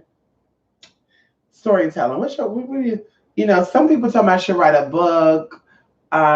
In fact, an author hit me up and actually wanted me to read excerpts from their books. And I said, bitch, that's actually cool to do, but I don't think people will be ready to see that just yet from that particular author, because his stuff is like there. Like, bitch, it would have you speechless. Well, you would say, huh? Okay. El Pollo Locos, girls, come on here. I know, start Mia. Purge things out. Clothes will no longer serve you. This is the time to can get into the new year with dirty panties. And I want to say that too. People don't know this, Smelly, but Halloween is celebration of the darkening of the sun. Because as the 31st, in the spring it starts, but 31st, the sun is really at that pivotal point to where the sun is really starting to really get farther away from Earth. And that's what Halloween is, celebration of the dying sun. Something about, so that's what I say, Halloween is like my New Year's Samhain, honey. That's my new year, because at that point, up to that point, bitch, we're getting rid of old things. We're cutting people off, person, places, and things off. And if you're about the life, you might cut a few other things off. But we're about that. And people, they wait until the new year to say, new year, new me. And I'm like, bitch, you should have been preparing for that before the new year. That's what I want to do. And I've never done this. I'm getting a little itchy and shit. I've never done this. But what I want to do, I want to offer something that I think will benefit people for next year, because at this point, it's a war on your mind. At this point, it is your mind that is being attacked. And in this very point of your mind being attacked, topics are coming up and you're seeing things for what it really is. And at this point, you have the opportunity to either grasp what it's real, or grasp what you think is real, because other people are saying it's real. So you can either be in your beta mind at this point, or you can start extending into your delta. And as I said, we call the dark void. And going into that, this is where you learn a lot of things about yourself and people around you, because people around you are a reflection of who you are. And I want to offer something that I think will be very beneficial to people, especially my people, because most of my people are, teachers, doctors, lawyers, council people, congresswomen, congressmen, pastors, ministers, artists, whether you're underground or not, mothers, daughters, and all these things impact not just yourself, but other people. I think that you have the ability to change people with just your energy. So I want to offer something that's going to be very beneficial to people. And I will tell you guys that over the next 2 days because I need time to clear my mind. I need time to get a peace of mind. I need time to, really, really, really, really come back to reality and really say, let's do this. Because there's a countdown literally a week from now. We won't go into that because you don't let the left hand know what the right hand is doing. And y'all, it's about to be a great journey, but a very crazy one. And so I need to have my mind right for that, for what is about to go on. And like I said, what I want to offer, I want to make sure when I come and I say this is what we're going to do, I want to be in that space. I want to be in that space that I'm going to meet you all at. And that's what I try to do every time I get on my videos. I try to be at that space, not the person who just talk to talk or just say things because it sounds good. Like I really want to connect with people, and most of the time, 98% of the time when I come on my videos, well, now it's probably 94% of the time. Um, you know, I'm there. I'm there. I'm there, and I'm speaking to someone. So I do want to be there. Like so, when I offer this thing, and I think it's going to be very beneficial to everyone. And I think that it's going to be for those of you who jump on everything I do. Come on in here. This is something to add to your little pink book. I hope y'all have a pink book with all the stuff I share with you guys, all the classes you ever taken, all the notes you have. I hope you have a pink book for me. And I love the color pink. I love purple too, but I love purple more than pink, but I love pink. I love pink, girl. Pink has the ability to fight off a lot of things. And like I said, I hope y'all have a pink book on me. All the class, I think we've talked about, everything we share with each other. I hope that you wrote that shit down, honey, and you meditated on it. Give it to me, Spirit. I hope that your DNA, I hope that your genetic coding molds to what is being shared with you so it can become a part of who you are. And even going into that, then we talk about codons and stuff and the sequence, the three nucleotides and how your DNA can be altered with the epigenomes and stuff. Literally, everything you do should shape you from the inside out, not the outside in. Because see, I think that's people's problem is that they're trying to shape themselves from the outside in.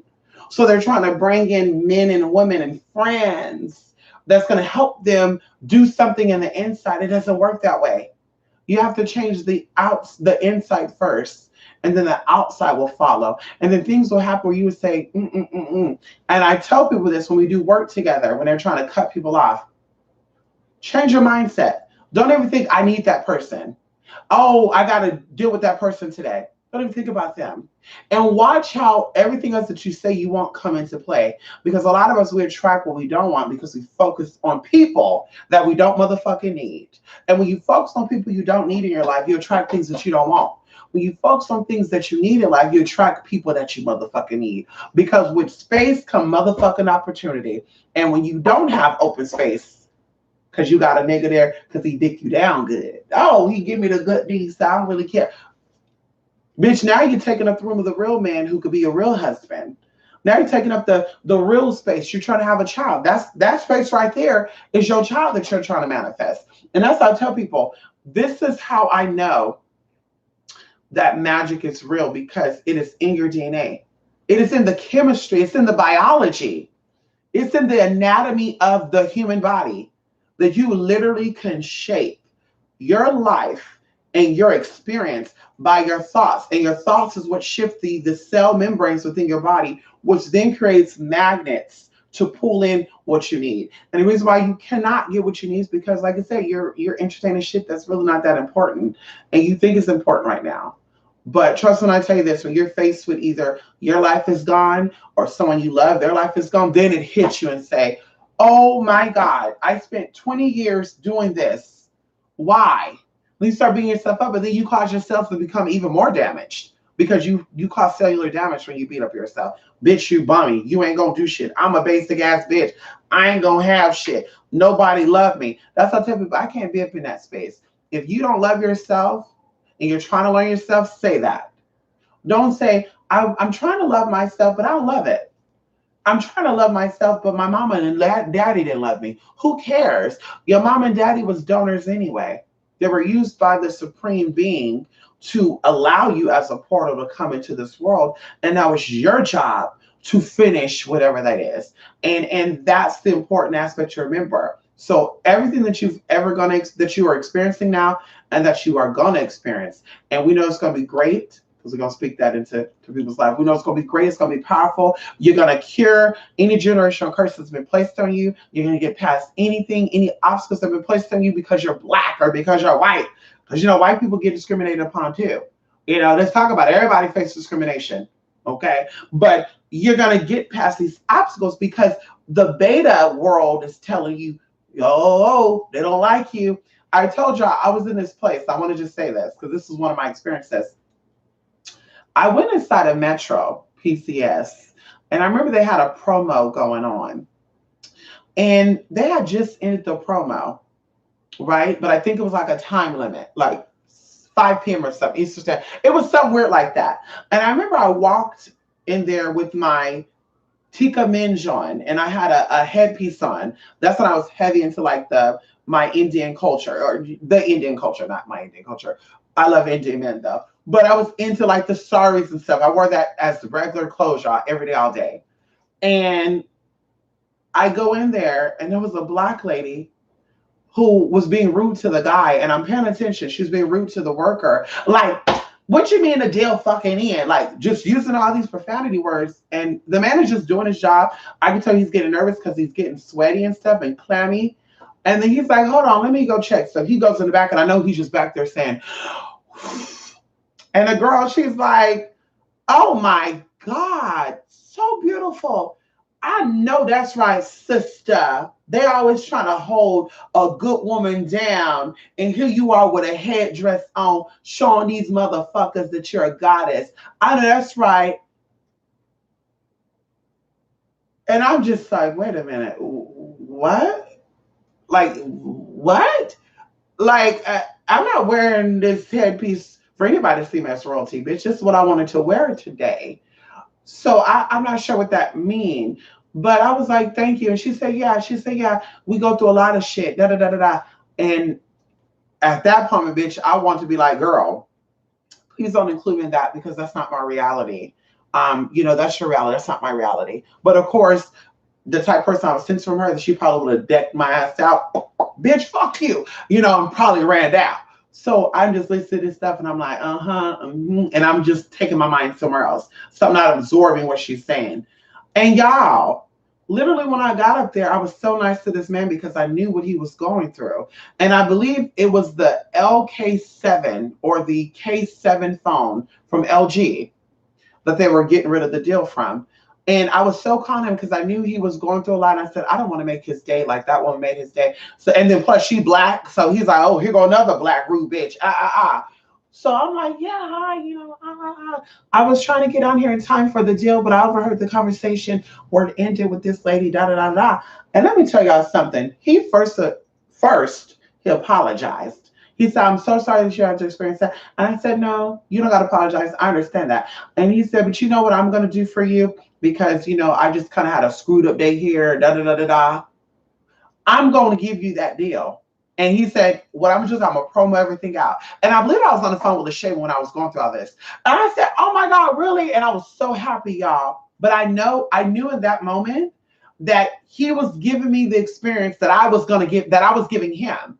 Because I could have went and said, bitch, fuck you too. Yeah, What? Are you serious? She told me that the deal. Like, I could have gave that exact energy. But that whole time I was there, I was saying, no, I'm not going to, you know what? If the deal is ended, I'm okay with that. I'm just going to pay my bill because that's what I originally got there for. But he gave me what I gave him. And that made me say, like, bitch, your experiences are really your experiences because you want them to be your experience. And I told y'all, even experience that happened in the city that I always go to. There's a lot of German immigrants there. There's a lot of immigrants of all sorts there. But most of the people there are like what they call redneck people. And I've never had a bad experience there.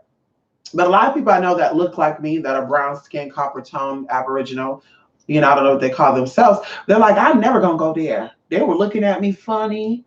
And I'm just like, what? Because I never experienced that. Like, I'm always checking out my surroundings. I've never experienced that. I think I had one issue with the cop when I was parked in a parking lot, and we were on the video together, and the officer came up and said, "What's going on?" That's the only bad experience I have. But I've never had a racial experience there, or so I was kind of like, for a minute, y'all, shook. Where I was like, shit, do I even want to go there? Girl, bye. I've been in that city at 1 o'clock in the morning, 9 o'clock at night. I even went into the rural areas of that area. Now that area is already rural, where everybody got guns and shit. Okay, and they all got 4x4 trucks and shit, F-150s, big trucks, girl, big rigs and all that. But I'm like, I'm not gonna let that person experience affect my experience because I've never experienced that. And I feel if you're going into something, thinking something, that's exactly what you're gonna experience. So I personally feel like they heard stories from other people saying that that city was racist and that because they're brown that they're gonna have a bad experience, and that's what made them have a bad experience. And I even wanted to go as far as telling them this city has brown business owners. There are Hispanic people there, Asian people, and Indians, right? Southwest Asian people that own businesses there. They have no problems. So I don't know why you're thinking, well, they don't like blacks, they like Asians, Indians, whatever. It doesn't work that way. If a white person is racist, they're gonna dislike black people. Everybody. They're not gonna say, well, I just only don't like blacks. I love the Asians. Like if they do, bitch, something happened to them. But racist is racist, bitch. So that's why I'm like, I don't see it that way. And maybe, like I said, maybe that's why my experiences are different because I don't go into that and I don't expect to experience that. I know that our life is what we experience or what we want to experience. So if I'm going to speak positive things into my life, we're going to do this, and or we're going to ask the universe, spiritually speaking, bring me prosperity, abundance, and great opportunities. I'm going to trust that the universe is going to always put me in a space or a place where that's possible. So if I trust the universe and I know that the universe grant all wishes, because we do work, right? We burn candles and stuff.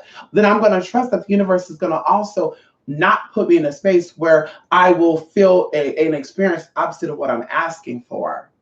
And that's what it comes down to. That's why I said there's no way that someone is a spiritualist who works in the, once again, alpha, theta, or delta, because it's always what you're operating in a spiritual experience, you're operating in that level to where you're going to say, I'm black and I've experienced this and that. Now you're talking mundanely, or you're speaking as if you're an average Joe or Jane, and now you're admitting to us that you have no spiritual power. Now you're admitting to us that you cannot manipulate and harness Earth's natural energy.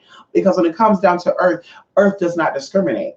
As we talked about, your DNA and your RNA is shaped by your environment, and how your environment will always give you what you need. The environment does not produce bad apples in a neighborhood full of black people, and they produce healthy apples in a neighborhood full of white people because of the race thing. I mean, that should give you an example right there how the natural energies work.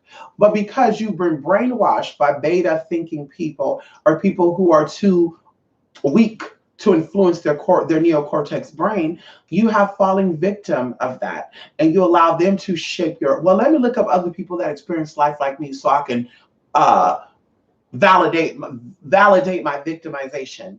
Let me look up other videos on how back in the day they treated us, so I can get some type of feeling and say, fuck them too.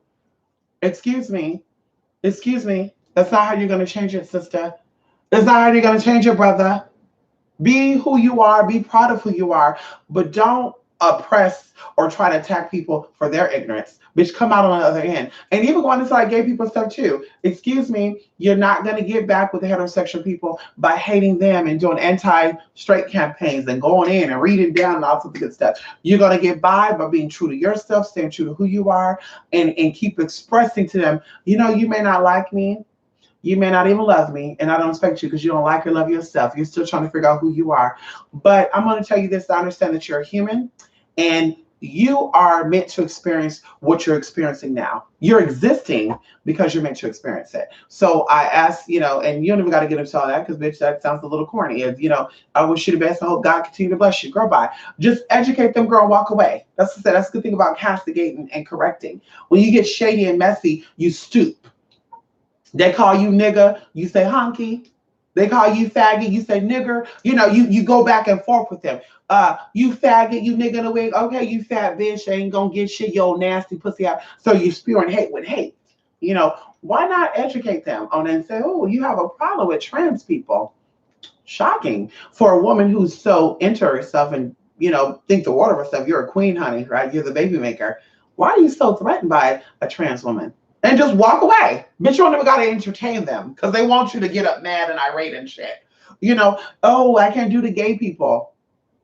Oh, you're thinking about how we have sex, huh? I'm sure that's what you are because they think about that. Oh, unfortunately, you're not getting enough vagina to keep your mind preoccupied on it. Because I think about that too. If you're so heterosexual, why are you so worried about a man who likes another man and shit? Because that's always the storyline of all these heterosexual brothers. They're not talking about the DL epidemic though. And I'm just like, that's curious. I'm curious that if I love dick so much, I'm not about to sit here and fight with someone who likes vagina. I mean, think about it. Like, I'm too preoccupied chasing the dick that I love. No tea, no shade, girl. I'm too busy chasing the dick that I love, honey. I'm not about to sit here arguing with somebody who likes vagina. We're not doing that, And I'm not even arguing with somebody who likes dick because I'm sure the dick that I like ain't gonna like you. So you might want to start getting into castigating and correcting too, everybody. I need y'all to wake on up. You want to get into the king and the queendom, honey. That's working with your higher self. That's working with the delta. And even going into this understanding stuff, because when I was, getting my little ideas together about talking about neocortex and stuff, subconscious means what? Or sub.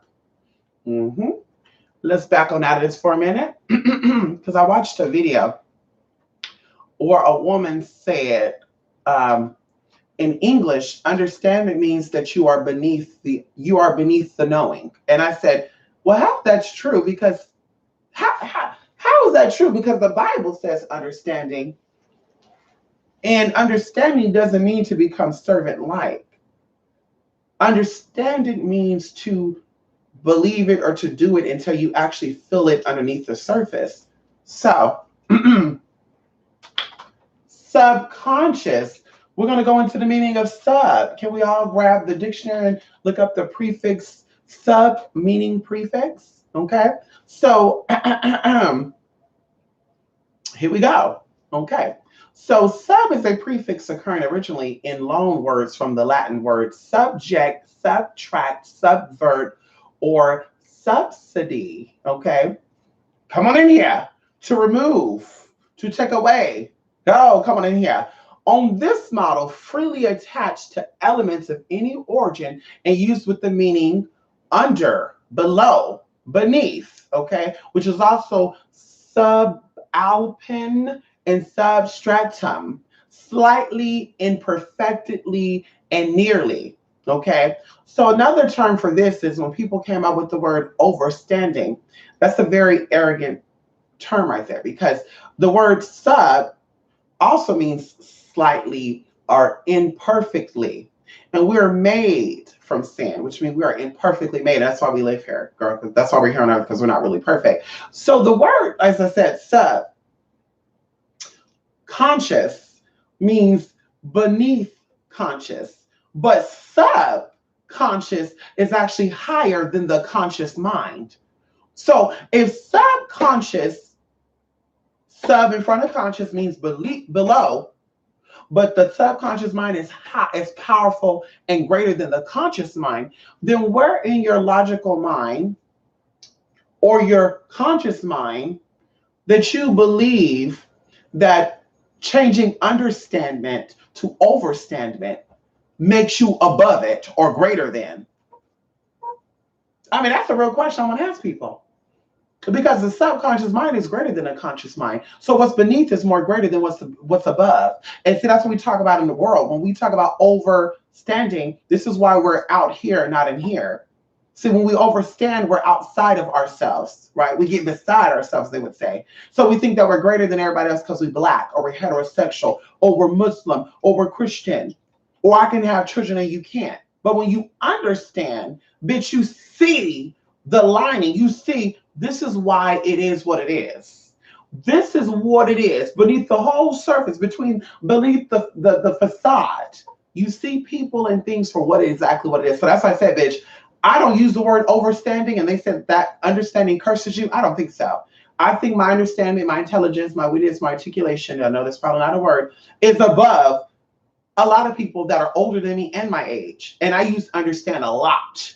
Like I probably say the word understand at least 20 or 30,000 times. And even going into the elders, because how dare y'all disrespect the elders? Because see, people don't want to talk about that neither. You disrespect the elders. And the elders said, you understand? Am I the only person that had older aunties and uncles that said understand? They didn't say overstand. They didn't say any of that. They said understand. And as I said, the Bible, which was written well over 2,000 plus years, said understandment. Oh shit, you're not ready for that. It doesn't say overstand. So if you're going to change overstand, I need you to also change knowledge, because knowledge, understanding, and wisdom is used together. So if you're going to change understanding, because that's a curse, then wisdom is a curse too. So let's go ahead and change wisdom to another word too then. Let's go ahead and change knowledge into something else too. I mean, we might as well. We might as well, because once again, I think the word understanding, and we're going to get up off of it, deals with the underlying feeling. When you say I feel, that is understanding. And you know, even going into this too, because they say Ebonics is an intelligent language. So you know, in the hood they say you feel me, right? Overstanding don't mean you feel me. Understanding means you feel me, because I feel it. I feel it in my core, what you're saying. I feel it in my hearts of hearts that what you're telling me is exactly what it is. Well, like I said, when you overstand, you're not feeling it. I'm not feeling that, bro. So when you say I overstand, I'm not really feeling what you're saying. That's what I think overstand means. I understand what you're saying. Yeah, I'm not really feeling it, bro. When I say I understand, that means I feel it. I feel what you're saying with every being of my body. And that's why we talk about how you manifest. How you manifest, and shout out to Sierra, who's a well-known witch. Oh, come on in here, Sierra. She said how she got her husband was through saying a prayer, and she said the prayer over and over until she felt it. And he had all these basic ass bitches, and witches too, saying, well, what prayer did she pray? And he had all these people, well, she must have prayed Psalms 88. She must have went on there and got her a balm of Gilead and got her a Reese roots, and she mixed it together with a banana, and she wrapped it in some tonka beads, and she buried it, and then sundown she kept pissing on it. And I'm just looking at these videos like, and these are witches? Hold up. These are spiritual people. These are spiritual people going in to saying that the only way that she manifested that man is that she had to do all this other shit versus just doing what she said she did. She prayed these words, and these words became a part of who she is, which is true spell casting. And then these words started to shift within her cell membranes, and her DNA was rewritten, honey. And then it starts shifting into her neocortex, and her cerebrum started getting affected by it. Because I don't think Sierra drinks. I don't think she motherfucking smokes. Now, she might drink, but I see her as a champagne type of woman. I don't see her doing Henny. I don't see her do none of that shit. So she started saying it until she believed it, like an affirmation. And the reality became a motherfucking reality. And that's what it came down to. And that's just what it is. But like I said, a real spellcaster would have broke that down like that. But it's, she did some old hoodoo shit. She took her name and she put inside of a, duck's mouth. She tied it together, and the turtle went over and made love. And just all this weird shit. I'm just like, here we go, girl. Here we go. Like somebody down there, honey. And my sinuses are actually draining right now. Y'all, that's what I'm doing about. Somebody down there was talking about some people that this person lived in a haunted house, and they were doing voodoo in this house, and this is why this person went like dead or brain dead or something and came back out. And I'm just sitting there thinking to myself, like, if that bitch have that type of power, then she also have the same type of power to make her business grow. If she had that type of power, she have the same type of power to also make sure that her vagina ain't dead. Okay, come on in here. And you get dead vagina by fucking dead men. No tea, no shade. But girl, if she was that together, then she could do that. But I think people like these fake stories. I think people like these fake stories and oh, it's so amazing. Oh, it's so awesome. And oh my God, that's so great. And yeah, well, you know what they did was they took some of those, what did that book, that Mojo Curio book say? You're gonna take some tonka beans, you're gonna mix it together in a bomb of Galette, you're gonna put it in that, you're gonna take it to the river because the rivers are femininely flow and it represent the vagina juices. You're gonna make sure you throw it in there, bottoms down, emulating or imitating the vagina and the penis having their fun, and you're gonna watch it float on down, and and I'm just like, girl, here we go with these fake ass storylines, bitch. Here we go. Here we go, bitch. Anyway, let me get up out of here, y'all. Let me see. Let me see. Pull this back up again. Pop the chart back up. Come on in here. Come on, TC. Ow. Yes, a countdown. Yes, it is. It's very suspenseful, Jay. I can tell you what it is. It's very suspenseful. We got to keep it to ourselves. You can't tell the right hand know you can't let the left hand know what the right hand's doing. Come on, Horace.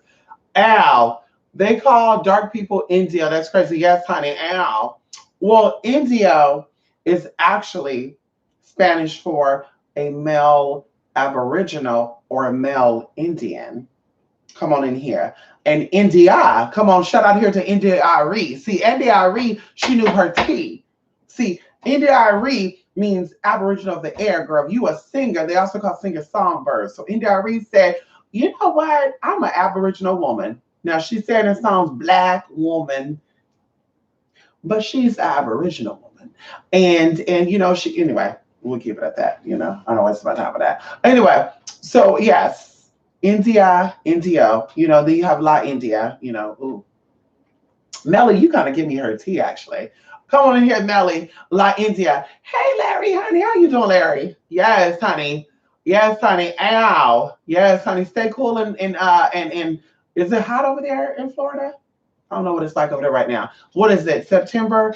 I think y'all have a lot of heat over there because I went down there in October and it was hot as hell. Bitch, I sweat off my makeup and I fucked up my wig. Damn. Anyway, come on in here. Listen, you guys. A lot of people have human experience before checking themselves within. I know that's right. And you know what, though? See, we have human experiences to awaken our spirit, though. You don't have spiritual experiences to awaken your human. You awaken your spirit by having human experiences. So all the things that you're meant to go through is meant to awaken you. And as I said before, everybody needs accountability and responsibility. And that way is having an elder or someone who can initiate you, if you're talking about spiritual perspective. But a lot of people don't have that. They don't have someone over them. And some people are letting dumb people lead them. And you could see it, right? Or, anyway, I'll get off that. But going into having human experiences, your human experiences awaken your spirit. And if you're doing the same stuff over and over and over again, and you're getting the same results, and you're like, let me do spiritual work on this. No, you need to do spiritual work on the cycle that you keep doing first to stop that. Then you do work on what it is you're trying to manifest. But if your mind is still set in that cycle, because it's a habitual thing, I'm telling y'all, I've done work for people and they'll do the same thing over and over again. Over and over again. I had a hiccup. I had some dry ass chicken wings, y'all, with Parmesan. Girl. But they'll do the same cycle over and over again. And it's like, you done paid me $1,000 in work. And instead of you fixing the problem or doing it differently, you're doing it over and over. Well, I can't help it. This is where magic comes into play. If you need to tell yourself over and over, I will do this. I will remember. Oh, remember back in school we used to write, and maybe I should start doing this with my clients. Write on a piece of paper 27 times or 92 times. I will stay true to myself. I will stay true to myself. Rewrite it over and over again until your subconscious mind get it. Because the reason why you keep going in these cycles is because your subconscious mind don't think you're ready for a change yet. Because your conscious mind is saying, I'm not ready. I'm not ready. I'm not ready. I'm not ready. So the conscious mind is like, bitch, yeah, you really not ready. But then you're, oh, I think I'm ready. The subconscious mind is like, bitch, no, you're not. No, you're not. Yes, I'm sure if you start doing like, oh, Mystic, I know you told me not to, but I did. Listen, I'm to the point when people tell me that, I just go, mm-hmm. Because that's your business. You paid me to do the work. I did the work. Whether or not you followed the rules, that's your business. But don't do no reviews or don't lie and say, yeah, it didn't work for me because bitch, you didn't do what you're supposed to do. I told you to stay away. I told you don't check up on because spirit don't need you to check up on it. Let's talk about it. We doing work on your man fucking his coworker possibly. Spirit is saying stay away from. Don't check the Facebook. Don't check his phone. Trust that nothing ain't going on. Because see, a lot of these men are vengeful anyway. They'll actually purposefully, because they know you're gonna check the phone, do some shit to make you check the phone. Because they get excited off of that. They did get hard. They just say, ooh, adrenaline rush, I'm about to get caught. So that's what I said, you gotta prove them wrong. Don't check up on them. Some of these men that like to play these little games. So I tell y'all, men are boys, some women are girls, but there's more mature women than are mature men. And most of these men are actually boys still. So the little boy in him want to play these games. So they'll even have another girl around and say, cuss her out. And the girl's like, yeah, fuck you, bitch. You think you're hot? You over there fucking my nigga. And then you start going crazy. No, you fucking my nigga. Oh my God, y'all. Oh my God. The guy from Moscow is messaging me right now. Oh my God, y'all. I got to message him back, y'all. The guy from Moscow. But anyway, so he'll purposely have the other girl call your phone and cuss you out because he knows that's going to piss you off. He knows that's your weakening point, your breaking point. And when you break, right, you're weak. And then you notice a few days later, he called your phone and go, baby, hi, baby, how you doing? Oh, yeah, I'm sorry. I didn't do that. She did that. And then you're like, but no, you shouldn't let her. And baby, it's okay. I love you, baby. Don't do it. I love you, baby. Ooh. And then you're like, okay, baby, I love you too. What? And he's like, can I borrow some money? Yeah, how much you need? I need about 800. You give him $800, a month later, same shit happened again. See that shit right there? What you need to do is when a bitch call your motherfucking phone, and I might be talking to somebody, let her cuss you out and go crazy and just laugh. Oh my God, it's so hilarious. Hold on, let me go get me a drink. Play the role off and watch what happens. I tell you not, I kid you not. Watch the motherfucking happen. Things are going to change where he said, ooh, she not playing that no more. Oh, we got to try something different. And he's just going to give up and either stop fucking with you, which you probably don't want. That's probably why you allow these games to continue to happen. Or he's going to grow up or man up. But you cannot let him man up entertaining the boyness in him, the bullshit side of him. He's not going to grow up. So I tell you, do what you say you're trying to do and stay firm on that. And there was a reason why I was going into that, but that guy distracted me and messaged me. But, don't let people use you. Don't let people get into that mode. Going into spirit telling you to stay away. Yeah, bitch, I'm telling you, they're playing games with you. Don't go checking on him because he knows you're checking. Hello, that's why their Facebook account is open. That's why their Instagram is open. They're like, bitch, keep it open because she gonna come check in and she gonna email you. Watch.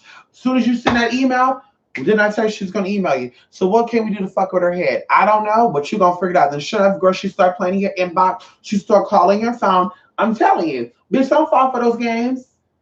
Like really, play that game, play back, and watch it happen. But also, while you're doing that work, bitch, mind your business, stay in your lane. Let him figure out what the fuck he's doing or what the fuck she's doing and watch how your life change. Watch how their life change. But you're sitting here saying, oh God, I want him to change. But the minute he go off the rockers with the Richter scale, calling you bitch and hoe and shit, nigga, and you ain't never gonna be shit, you broke hoe, and then you fall back into that cycle of letting him come over and dick you down, he gonna say, damn, to get some, all I gotta do is call her a bitch, a whole black bitch, a tramp, and I'm gonna get some.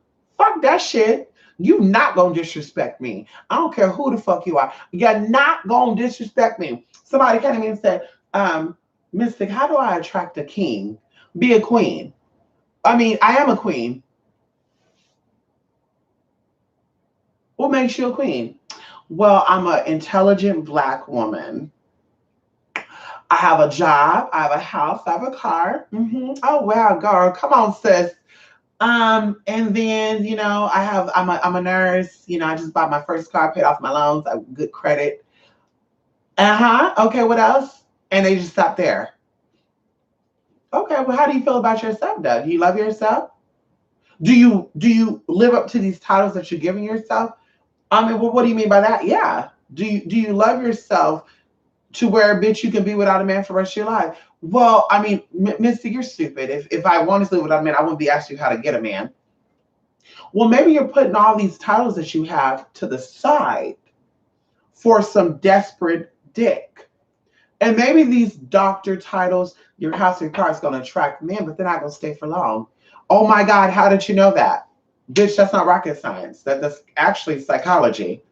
Yeah, you're broken and you're using these titles to boost yourself up, right? To make yourself feel good, but you really don't feel all that good. It's very similar to men that get gold in their mouth and chains and shit.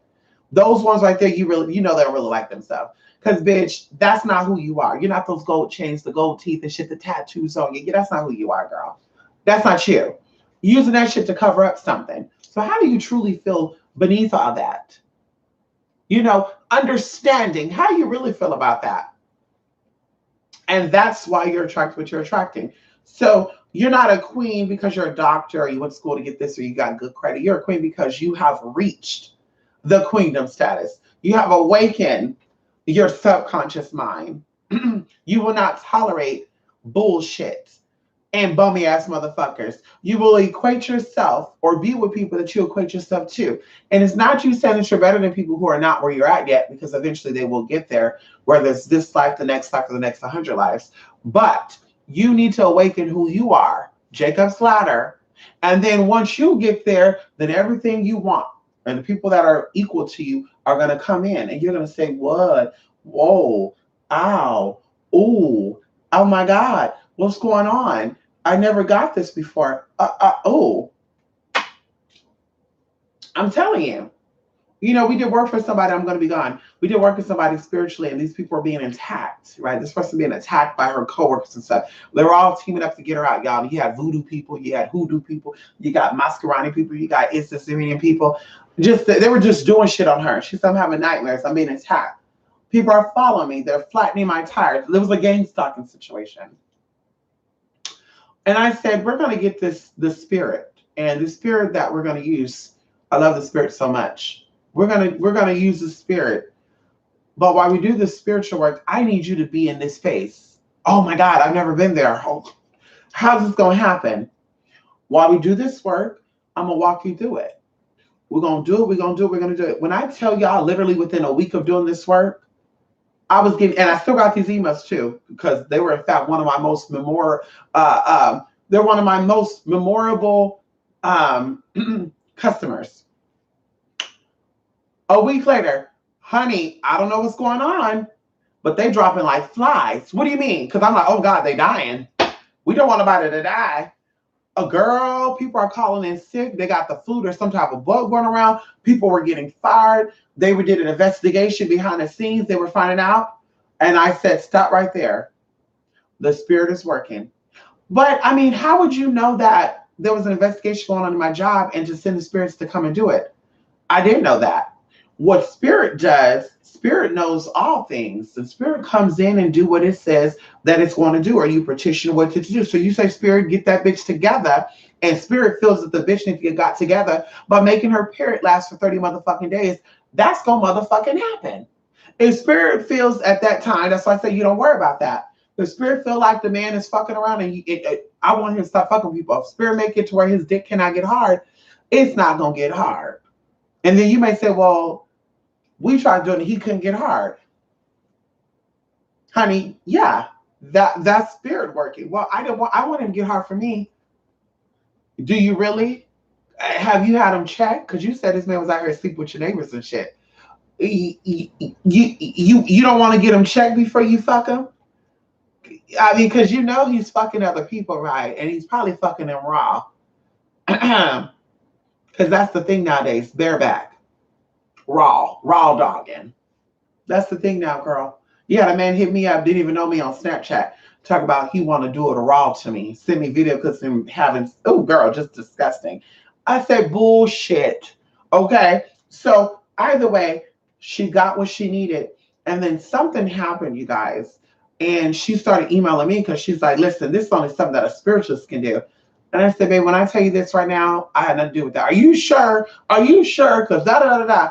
I can tell you what you probably did. You probably started befriending one of the co-workers that the spirit got together. Because see, this is how spirit works. When spirit got their hands on something, spirit completely put their hands on them. Especially this spirit right here, because this spirit is a dead spirit. So this spirit really don't have nothing else to do any damn way. So what you did was you were in your emotions when we did the work. And this spirit said, fuck it, we're gonna do it. And when the spirit put their paws on this motherfucker, one of these motherfuckers, you got caught up in the feelings. And you said, I don't know why I always think about that, but you were like, oh my God, oh my, you know what? I want to be friends with this person. So you befriended them and you probably told them your secrets because see, this spirit likes to work in silence. Oh, yes, the spirit does. The spirit don't like you to talk about it. The spirit don't like you to talk about, oh, my spirit did that. Oh, she gave me that. She wants you to completely move in the shadow. She's a shadow worker. Okay. So you probably started talking. I hit up this spiritualist that did some work for me and she got all these people together. So you kind of something happened to you, but not really because she did the work on you. Boom, booty, boom, boom. And let me tell you what also probably he probably started doing some work on your ass when you told him that you were doing work on everybody else. He probably said, fuck that shit. Let me go on down here and get some work done from a root worker to stop anything from fucking me up and to get her ass together. So he getting your ass together. So bitch, don't call my motherfucking phone or email talk about my doing work. No, bitch, your messy ass is doing work. That's what it is, bitch. You went back on your word. When you do a petition with a spirit, you promise that spirit, I'm going to listen to what is being given. You don't just petition a spirit, bitch. They tell you to stay away from red meat, bitch, you stay away from red meat. They tell you to don't let nothing go inside of you. Any holes in your mouth. That means mouth, booty hole, or vagina, but you don't do it. But some of y'all don't give a fuck. You just, I'm going to still fuck. I'm going to still do the thing. A little, and I want to get upset about this. We're going to say this because it came up. We're going to talk about it. We did work on somebody. Told them you're going to take this, put it in the jar. Because don't send me no condoms. Don't send me no draws. That's not me. I'm sending you the energy. I want you to go ahead and do what you need to do. Well, guess what? We're going to call her Tonka Bean. Tonka Bean felt the need to do what the fuck she wanted to do. Tonka Bean was in the process of doing the work where she got so horny and so turned on that she said that Mr. Tonka Cedar was going to come over and get some. So she was so rattled up and shit. Oh my God, I got to get some from this one. Oh my God. And she had sex with other people before this. So she let this man come on in. Honey, he was doing a whole bunch of stuff that I won't even say on here because I keep forgetting kids be watching this. And she gonna call my motherfucking phone, y'all, and gonna say something happened. What happened? Well, we did work on this person to ABCDFG, and they actually came and got what they want, and I haven't heard from them. Back it on up. Back it on up, bitch. Hold on. So first of all, you, right? You right here, you. First of all, I told your ass to stay away from this motherfucker for 30 days. For one, right? Has it been 30 days? Well, I mean, no, just say it. No, it hasn't. Okay. Well, I have a reason for no. The second thing was, how did he call you if you blocked him? Because you told me you blocked him before we started the work. How did he call you? Well, I mean, I unblocked him because, we have a kid together. Oh, has he been taking care of the kid before we did the work? No, exactly. So what makes you think it's going to change like that? Well, I mean, okay, we're not done. Third of all, what did you do with the shit I told you to put away? Well, I mean, y'all, I'm not gonna say nothing. Choking and shit. Are you okay? Are you okay, ma'am? What's going on? You okay? I mean, I really, honestly, I want to tell you, but I don't want you to chastise me. You're not my child. I just want you to understand why your shit is happening the way it's happening, because you really don't give a fuck. You don't give a fuck, bitch. I don't give a fuck neither. So what happened to the stuff we did? Because I know it wasn't in the house when it. No, well, actually, it wasn't in the house. What I actually did was, because I went onto YouTube and I saw another YouTuber, and the YouTuber said that you take this down there when you're done with it, and you're gonna bury it over here because I'll have a backyard, Mystic. And you don't listen to the show. And I'm like, I'm not even gonna cut her off. I wanted to go in and tell the whole story. And so I took it down and I buried it there. Okay, so how are you finished with the work? And it's only been about a week and a half when I said 30 days. Did you just decide that? I mean, because that's not how that works. And the spirit that I work with, we said 30 motherfucking days. So I petition the spirit 30 motherfucking days, and you just say 7, 14, because you horny. And then you were smart enough to know not to have the shit in the house when he got there. But you were stupid enough to just end the work. Well, what can I do to resuscitate this? What the fuck does resuscitate? What the fuck does that mean? Bring it back to life. You gonna listen, you gonna have to just do it over. Well, no, I can go dig it up. No, don't you live on a beach or something? Okay, girl, if you buried that on the beach, two things happen. Either the kids dug up the shit, or the ocean done carried the shit away. Okay, so guess what? Guess what? I guess she went on down there and tried to resuscitate it anyway. Call me and say, yeah, I went to go look for it. I couldn't find it. I bet you don't even remember where you buried it at, girl. I bet you don't remember where the fuck you buried it at. Girl, I already told you what happened to it. Girl, I already told you, bitch, what happened to it. So we need to do this work over. Oh, man.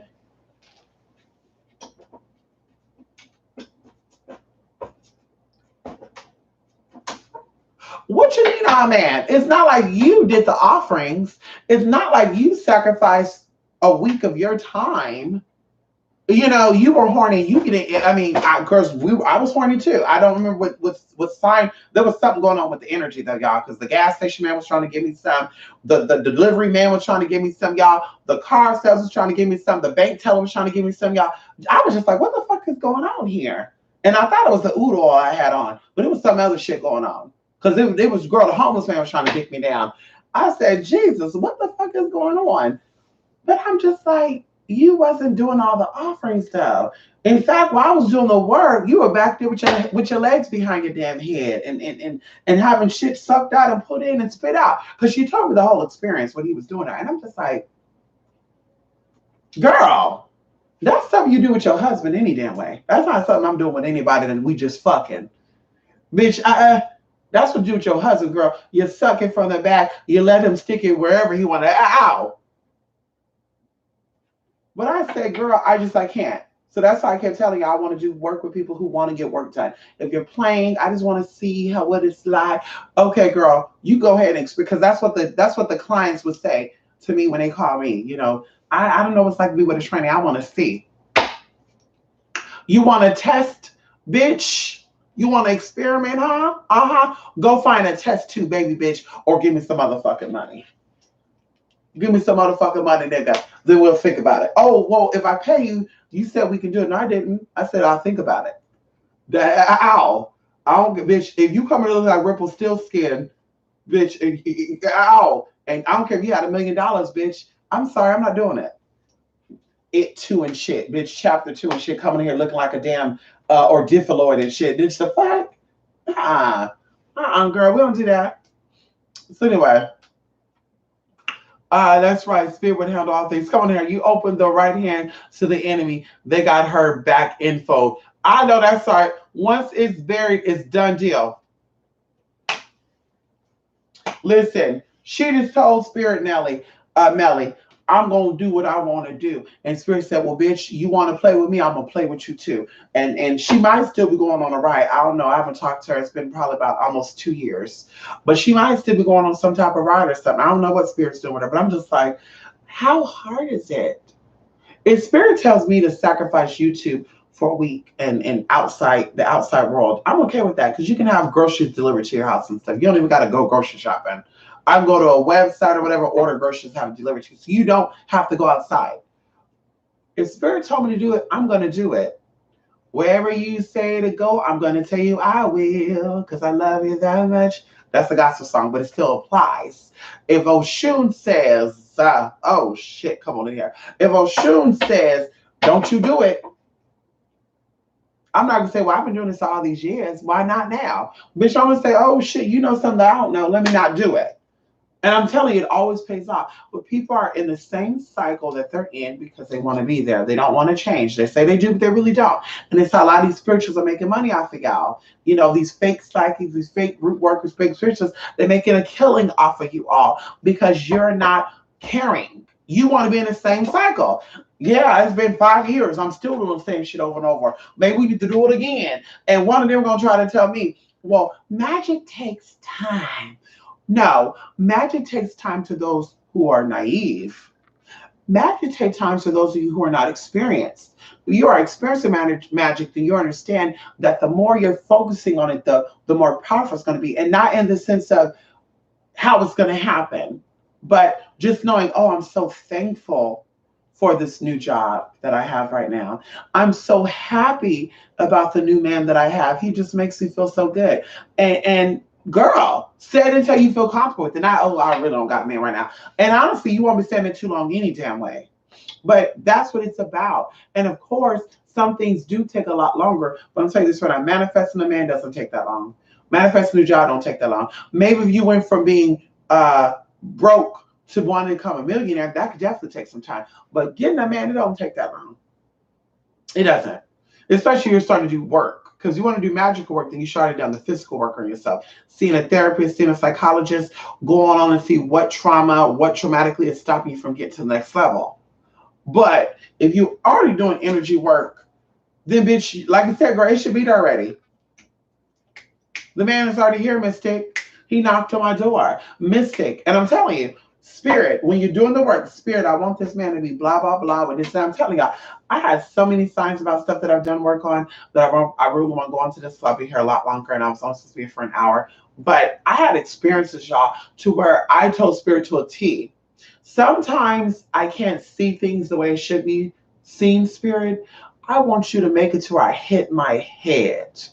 And sometimes it's literal, but I want to hit my head so hard that this person, this man, this woman will make me know that this is what it is. Or I want him to have on a blue t-shirt with yellow writing, like very specific, while the work is being done. Then once the work is done, then I'm saying, thank you for this, thank you for that. And then sure enough, something happened. And I told y'all one time, oh my God, one time, I'll tell y'all one story.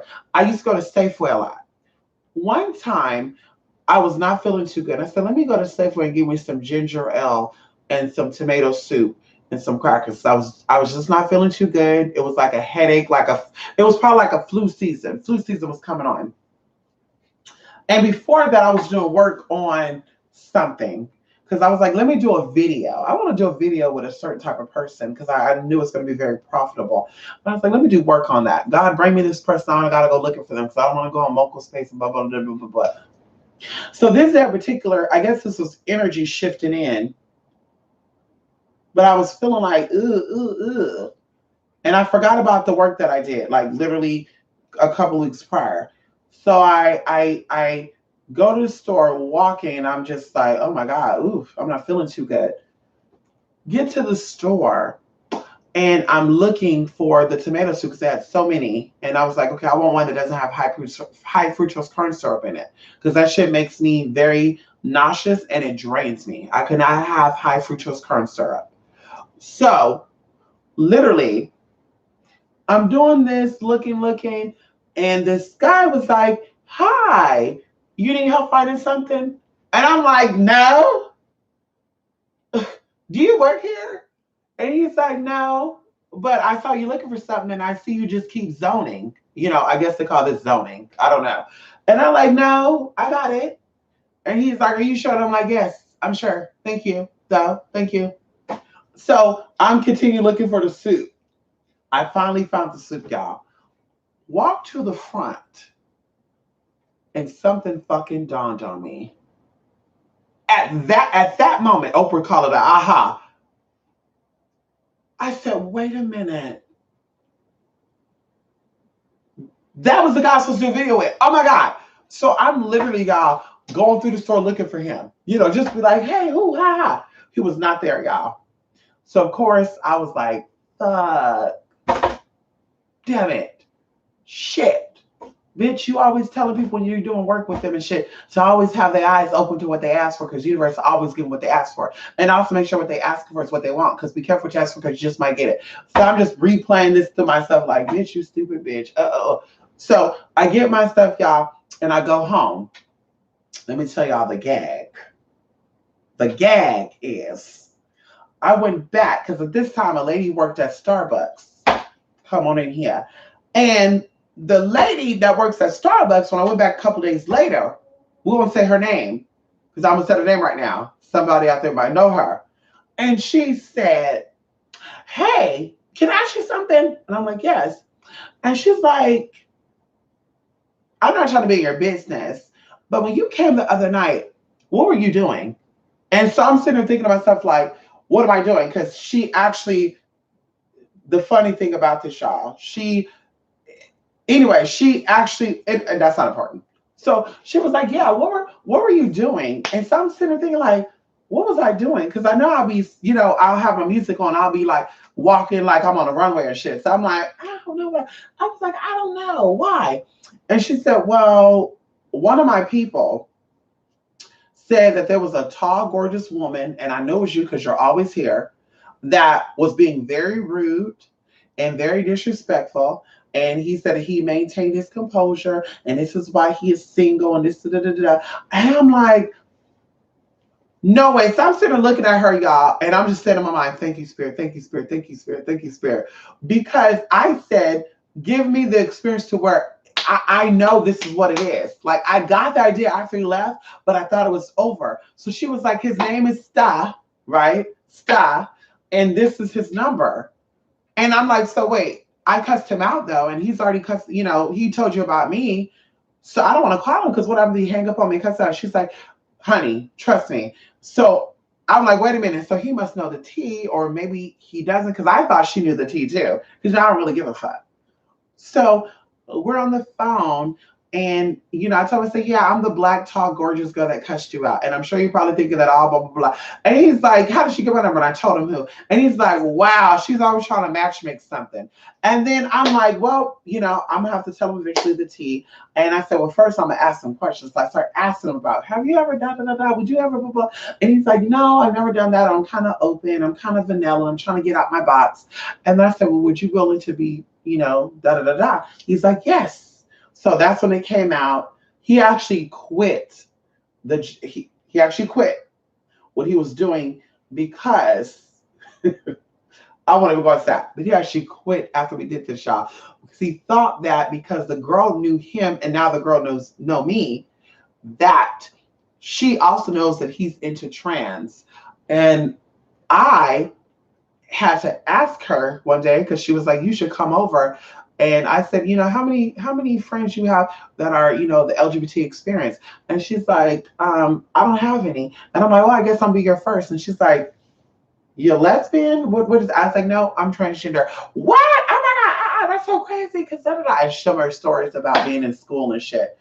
But girl, that was spirit. So that's what I said. You have to always ask for what you want, prepare yourself for what you're asking for, and know that it's coming. And also keep your eyes open. I told you about the guy and the girl who we did love work for at Starbucks.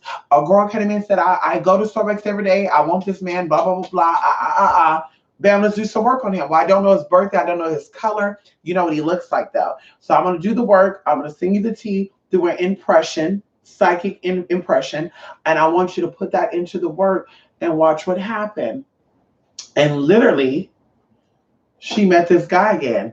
And every day while the work's been done, the guy didn't show up. And I told her, that's spirit preparing you. So she's doing what she's doing. Clean your house. Throw away your shit. Clean your drawer. Have this. Because I'm like, he's not moving in with you. But when you visually see that space, it's going to open something up within you. Because you're used to seeing things in the same place all the time. It keeps you closed out. That's why I say don't be anal about things, right? And the same thing with being uptight with things. Your booty hole literally is tight. Anyway, so clean it out, organize it, and we're gonna do the energy work. And sure enough, girl, like I said, she's with this guy, y'all. And this is 2017 because I remember I was on the road. So they're still together too because she actually emailed me a couple of weeks back. But yes, because she wanted me to go out there to someplace. But anyway, always know what you're asking for is gonna come and prepare yourself for it, bitch. Fuck the candles. Fuck that. If you're not ready for the candles, it's not gonna work. You still fucking the neighbor. I want a man, but you fucking everybody that comes and say you pretty. You don't want a man. You just want some dick. You hear out. Come on in here. Because you can't turn a hoe into a housewife. If you're so used to being open all the damn time, when that husband comes, you're going to cheat on him. Okay? See, that's what a lot of y'all too. Y'all date these men who are used to being dogs. See, all men ain't dogs, but you date this, you're attracting men who love dicking it low and everything. You think you're going to change it. I got that power pussy. Every girl, there's a lot of pussies out there. In fact, there's 5 women for every man out there. There's more women in the world than there are men. So I think you got to have something a little different besides vagina. You might have to have a penis. You know, I mean, I'm just throwing out there. You might need to know how to cook, clean, and maybe also be different. You know, be different, honey. And you know, then you attract some good tea. But bitch, you just basic old Susan. Bitch, then you're going to get some basic old Susan dick. You're going to get the same old tired dick that everybody else is getting. I don't know about y'all. That's what I said. I want to be on a different frequency wave than everybody. Bitch, don't even call me human no more. I'm an Aboriginal mutant. That's it, y'all. I'm not trans.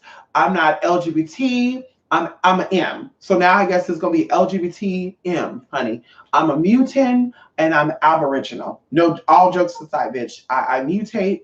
I'm into transmutation. I mutated my DNA. I'm going to continue to mutate my DNA. So I'm a mutant and I'm Aboriginal. Bitch, I'm Aboriginal, bitch, bitch, I could be whatever the fuck I want to be. You call me the shape-shifting mutant too. Bitch, I could be white, I could be anything I want to be. Because that's my ancestry, honey. Anyway, I hope when people take a shower in the morning and night, hope they pray for gratitude. I know that's right, Melly. Come on here, TC. Open the right hand. I know that's right. Open that right hand, TC. Shape-shifting. Ow, I'm a shapeshifter. I like the word mutant though, tritonic. I just think mutant it sounds so appeasing. Mutant. It reminds me of Teenage Mutant Ninja Turtles, my favorite cartoon growing up too. I love turtles. Love turtles, y'all. Love turtles, honey. They actually called me turtle something. I won't tell y'all. See, we can't get into the story like that. But I love turtles. Yeah, I've always loved turtles, honey. And I love mutant. I'm a mutant, honey. I'm out of this world in every way, honey. And that's why I don't give it up to everybody. The booty hole is out of the world. The mouth is out of the world. Hey, girl, bitch, please. Girl, everything on this and in this is out of this world, bitch. Yeah. Hello? Okay. Bitch, you yell. Bitch, you might just get some ultra tip on you or in you, honey. Fuck around. Play with me if you want to. Ow. Ask somebody about a girl. Okay. Who you doing? But anyway, I love the word mutant because I don't think anyone identifies being a mutant. I'm definitely a mutant, and I'm proud of that. Yes, I'm an Aboriginal mutant, and I'm proud of that. Kai call herself, calling people mutants and shit. I can't stand that. I really, I thought Kai was a beautiful person, but she tried too hard. I can't. I'm sorry. I can't with that bullshit. You're really okay with the gays and the transgenders, and just be honest. Don't try to throw shade and shit because it's hot. That's why Spirit fucked around and disconnected that phone. You can't do that. Bitch, you really like the gays? Be okay with the gays. Be mad at that person and cut in on them. Say the bitch got razor bumps on her face. Say the bitch got titties still on, hair on the nipples. Talk about that. Talk about the bitch shoulders are broad, the feet is big. Go in on that. But don't say tranny nigga at the bottom, bitch at top. Because, bitch, a lot of niggas want that. And you probably had some dick that was into that. You probably had some dick. You probably get some dick right now that loves to play with titties at the top and dick at the bottom. Ain't nothing wrong with that. I mean, it is what it is. So you just upset because the DNA is changing within you. Ow, come on in here. You were at the house, you were eating the food, you probably was kissing up and you taste it. You probably was biting the ow, come on in here. You got that DNA all up in you too. down there having fun and shit, talk about basements and shit, people fucking in basements. Honey, you were down there. So it is what it is, girl. Let me go, honey. It is what it is, honey. I'll be that mutant. Nigga at the bottom, bitch at the top. And but understand this, what's going on down there is none of your damn concern in the damn way at the end of the day. And maybe that's people's problem. People are always worried about other people's vaginas, like what they do with their vaginas, what they do with their penis. Mind your business. What are you doing with yours? Have your vagina got you a ring? Is there a ring on it? Let's talk about that. Are you happily married? Let's talk about that good stuff. Not what the next bitch is having, because you probably want it. You're probably fantasizing about it. Yes. I remember I had this threesome with a married couple, and they were actually kind of high profile too. And the girl was like, I am so jealous. Y'all, I couldn't even get in on it. She was like, I am so jealous. I wish I had a penis. I put straps on and I just go into town because I wish I had one. Because I think it's called pagan. Pagan then. When a straight man likes a dildo on him, it's called pagan. He likes to get pegged. And I'm just like, maybe that's what the real tea is. And she was just so excited, you guys. Like, oh. Anyway, we'll shut that down the line maybe. Maybe we'll call something called Mystic After Dark or something. We'll do something like that. We talk about our little experiences like that. But anyway, let me go, honey.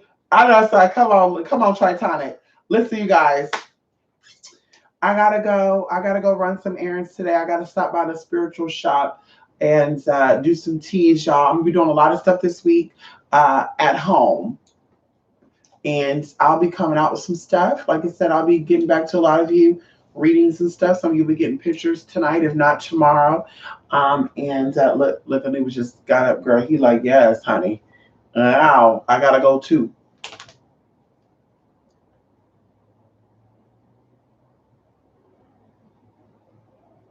So yeah. But what was I gonna say? There's something else I wanted to say. Fuck. Yeah, I just got a lot of stuff I got to do today. And yeah, there's something else I was to say. Fuck it. Oh well. And he was kind of distracting me.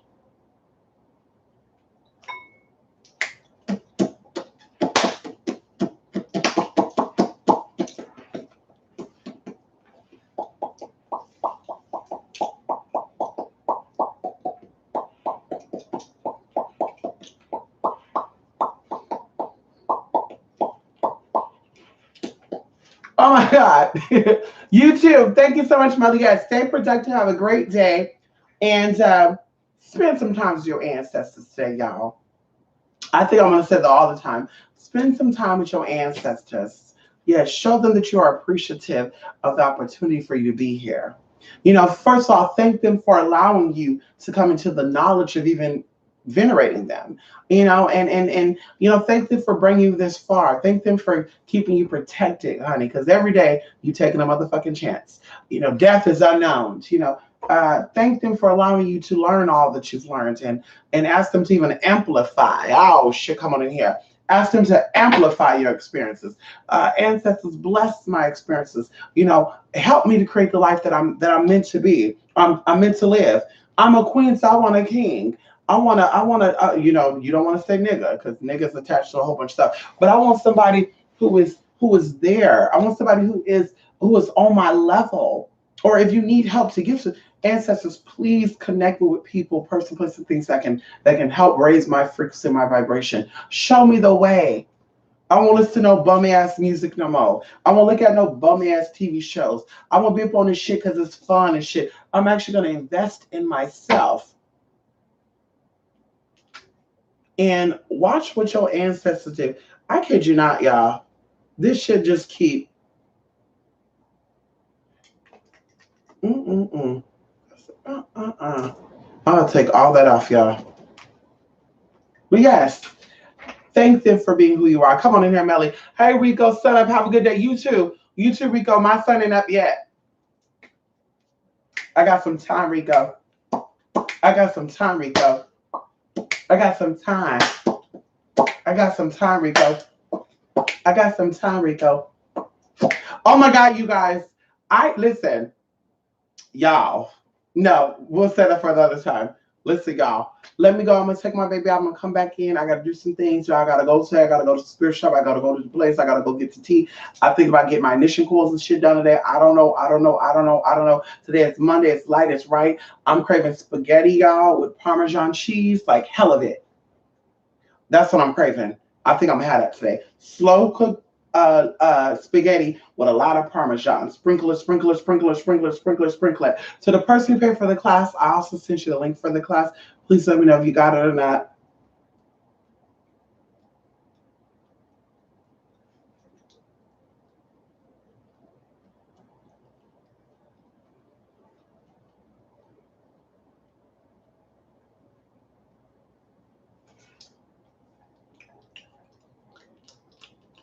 Don't taste like nothing.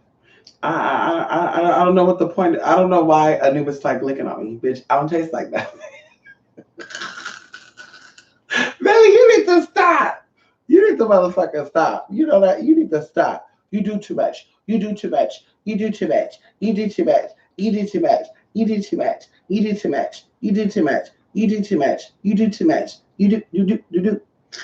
Hey, also you guys, guess what? Guess what, y'all? Guess what?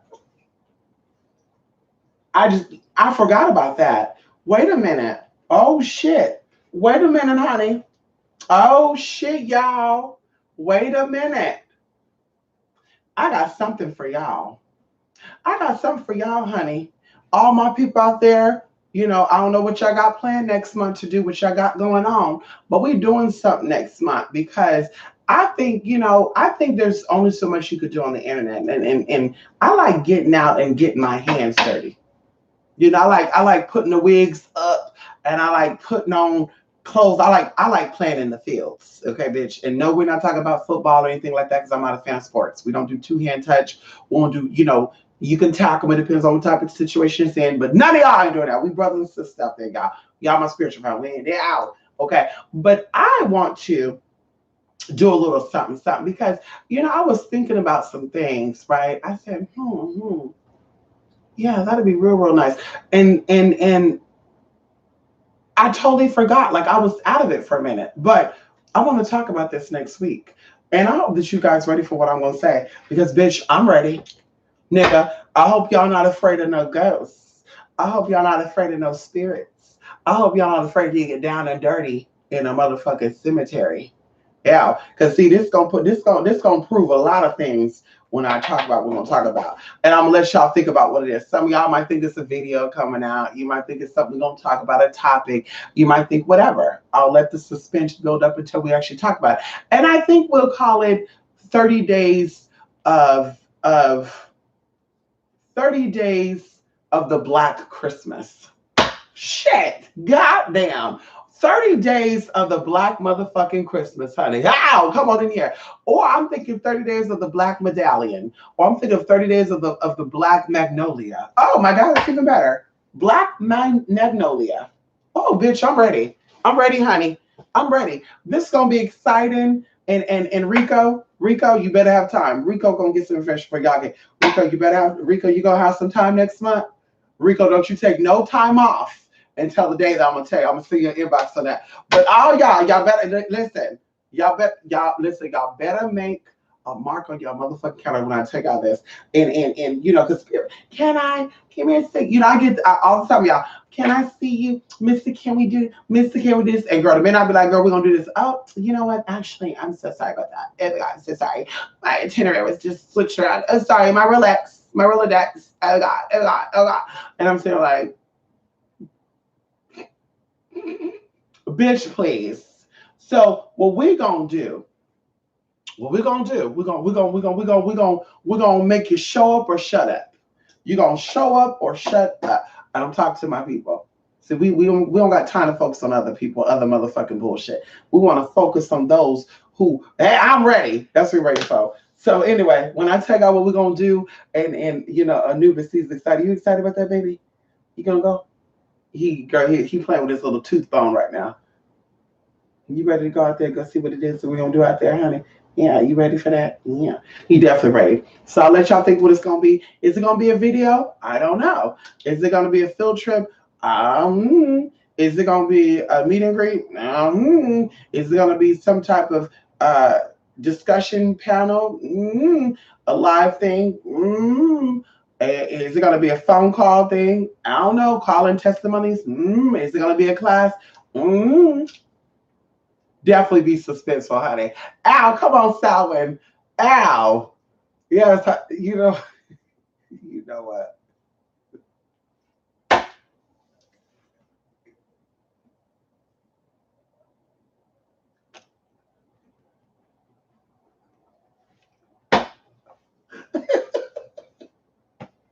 Ah, Rico.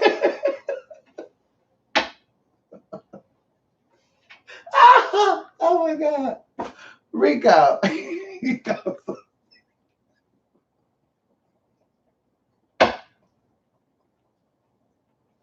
Y'all, I'm sorry.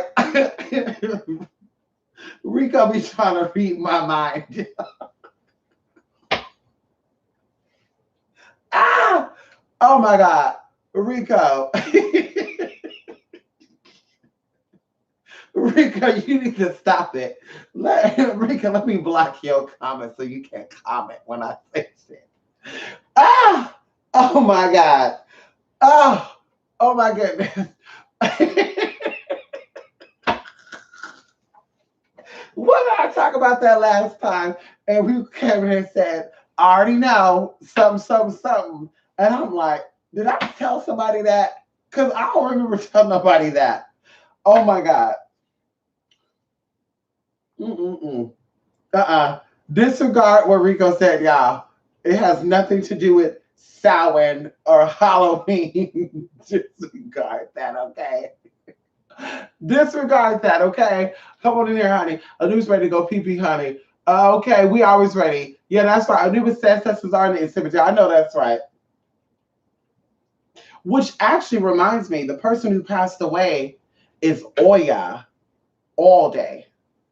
This person is Oya every all day, every way, in a day, in a way. Because somebody asked me about the seven African powers and why people only connect with those spirits. And people only talk about that because the seven African powers are believed to be the seven Orishas that are interacting with humans on a day-to-day life. That's why you don't hear people saying, I'm Yewa, I'm Ochi Soyana. You don't hear people say that. But the true team we talked about, who are the real seven African spirits, just another video. The spirit of the fear of God, the spirit of da da da da da da. But either way, this person was Oya everywhere to where this person actually willed themselves out. And I explained to someone, they willed themselves out. You can literally will yourself out. This person was so hell bent on a certain age, and that's why they went out. Like I'm telling y'all, this person was like, at this age, this happened to A, B, C, D, F, G, and I know I'm gonna go out then. And I'm just like, but why though? You're not even the eldest child. Why wouldn't the eldest child go out before you go out?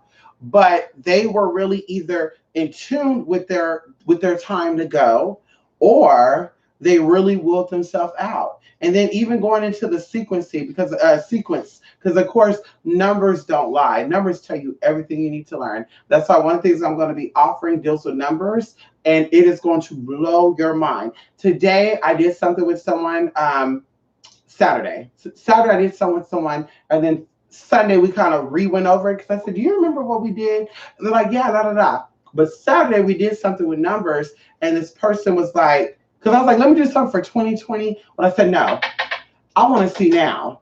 So I said, we talked a few times. You only told me about this situation, but let me do something to tell you an overview of what went on this year. And I broke it down. During this time, you deal with blah, da, da, da, da, da, da, da, da, da, da, da. And they were like, wow, whoa. No, it's not astrology. Yes, numerology and astrology could be linked, but they're not the same thing. And bitch, they were blown away. So I said, bitch, I want to do something on YouTube, and I want to actually offer that to my YouTube people, because people always do readings, people always do natal charts. People always do spiritual charts, do a spiritual with them. And I think all this stuff is good. I think people's my main concern is what is an overview of what this time period is going to look like. And everything is dictated by that. That's why we talk about your natal chart. You know, when certain planets are in retrograde, if they're retrograding your chart as well, during that cycle, you're going to experience different things. Same thing with business opportunities. Someone came to me and they said they opened up a business before. I asked them what year, went back, did my calculation. I said, yeah, during that year, it talks about deaths and a lot of things ending. And of course, that year they had a miscarriage and stuff, or a stillborn baby. But either way, going into it, I said, your year is going to be 2023. And the year 2023, between 2023 and the year 2025, I believe that's what it said, you're going to actually have a prosperous year when it comes to your endeavors with business. So during this time, you need the A, B, C, D, F, G, and also 5 years prior to that, because 5 is your cycle. Everybody have different cycles. Sometimes it's 7 years, 5 years, 4 years, 3 years, 2 years. People who have 2-year cycles are usually not spiritually advanced people, because 2-year cycles are nothing. That means you could be married to a man for 2 years and in 2 years experience divorce. But people who have higher, longer cycles, 5, 7, 9, 10, some people have 13, 14. I think I met one person that had like 20-year cycle. That is a great thing. That means you are really, really advanced. And whatever cycle that you're experiencing like that, you're meant to break it in this life. So I told her 5 years before, 2020, 2023, right now, 2019, you're about 3 or 4 years away. 5 years prior, things started happening where people started falling out, relationships started ending, people who you thought were your best friends just completely disappeared, and you probably even had people who were supposed to help you do certain business endeavors completely fall off the face of the earth. And they're like, bitch, it's written in the motherfucking stars. It's written in the stars. If you know the decanates, if you know about all that, bitch, it's all written in the fucking stars. And I tell y'all, even the guy was like, I don't believe in that. I'm a Virgo. And I say, yeah, you're a Virgo. That's why you're denying this. Male Virgos are exactly what you're saying. Imagine, the virgin woman with a enlarged clitoris and a high levels of testosterone. That's you. Oh, okay. Anyway. So, yes. So I told her, so she started doing all the math. She's like, you know what? Yeah, at that point, this happened. The relationship happened. I put my person out. We became separated and da-da-da-da. And I also started detoxing and I had a lot of mucus coming out my vagina. I didn't want to hear all that. But yes, it's time for you to restart over because 2023 to 2025 is going to be your fucking year. And yes, you probably thought because you're older that, oh my God, it's not possible. Girl, bye. Girl, bye. Hello, maybe you have to wait until that year. If you're going to be 57 that year, 60 that year, maybe you have to go through all the bad shit to come into that because maybe you wasn't listening. And, I come with things from a different approach. I'm not a pro anything person, bitch. I'm spiritual. I'm pro spiritual. Okay, bitch, I'm not into that whole my brother, sister, honey, I'm not into that bullshit.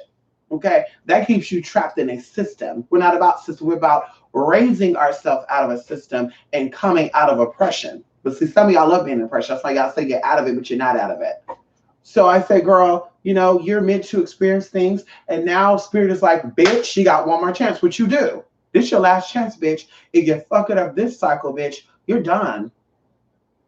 You could do egg cleanse all day. You can go down and sit your yoni on a toilet and let all the beautiful herbs get all up in there, girl. You can go ahead and you can go down to the Chattahoochee River. I'm probably not saying that right. Chattahoochee River and just bathe all up in that shit, girl. And you still ain't gonna get shit because, bitch, this is the last motherfucking chance. Well, how did you figure that out? Well, according to what this is, there's only 3. There's 7 steady stars in your sign, right? That does not move. They call them stable stars. But there are 3 in particular that always seems to have some type of activity during your cycle. You know what? You don't have to tell me that's your way to go. You don't have to tell me that. You don't have, look, y'all, he making a table about, this motherfucker think he's a cat. He thinks he's a meow, and this motherfucker's a dog. You're 10 pounds. You're not light. You're 10 pounds, nigga. But anyway, I said, so these 3 stars have movements during your cycles, right? Now, during this cycle, Of course, so I looked up even up to 2000 and motherfucking 72, because at that, I think at that point they will probably be like 130 or something. I can't remember. According to my counselor, maybe like 120 something. Yeah, you could live that long, but girl, bye. You trying to start a business at 122, 122 years old, bitch? You trying to start a fucking business? Bitch, please. Okay. So yeah, so during that cycle, these stars are gonna be, doing their little thing. And girl, you gonna jump in and you gonna do it. You gonna jump in it, bitch, and you gonna get shit done. But anyway, I wanna offer something with that, and we're gonna talk about that, y'all. We're gonna talk about that. But anyway, y'all, let me go because this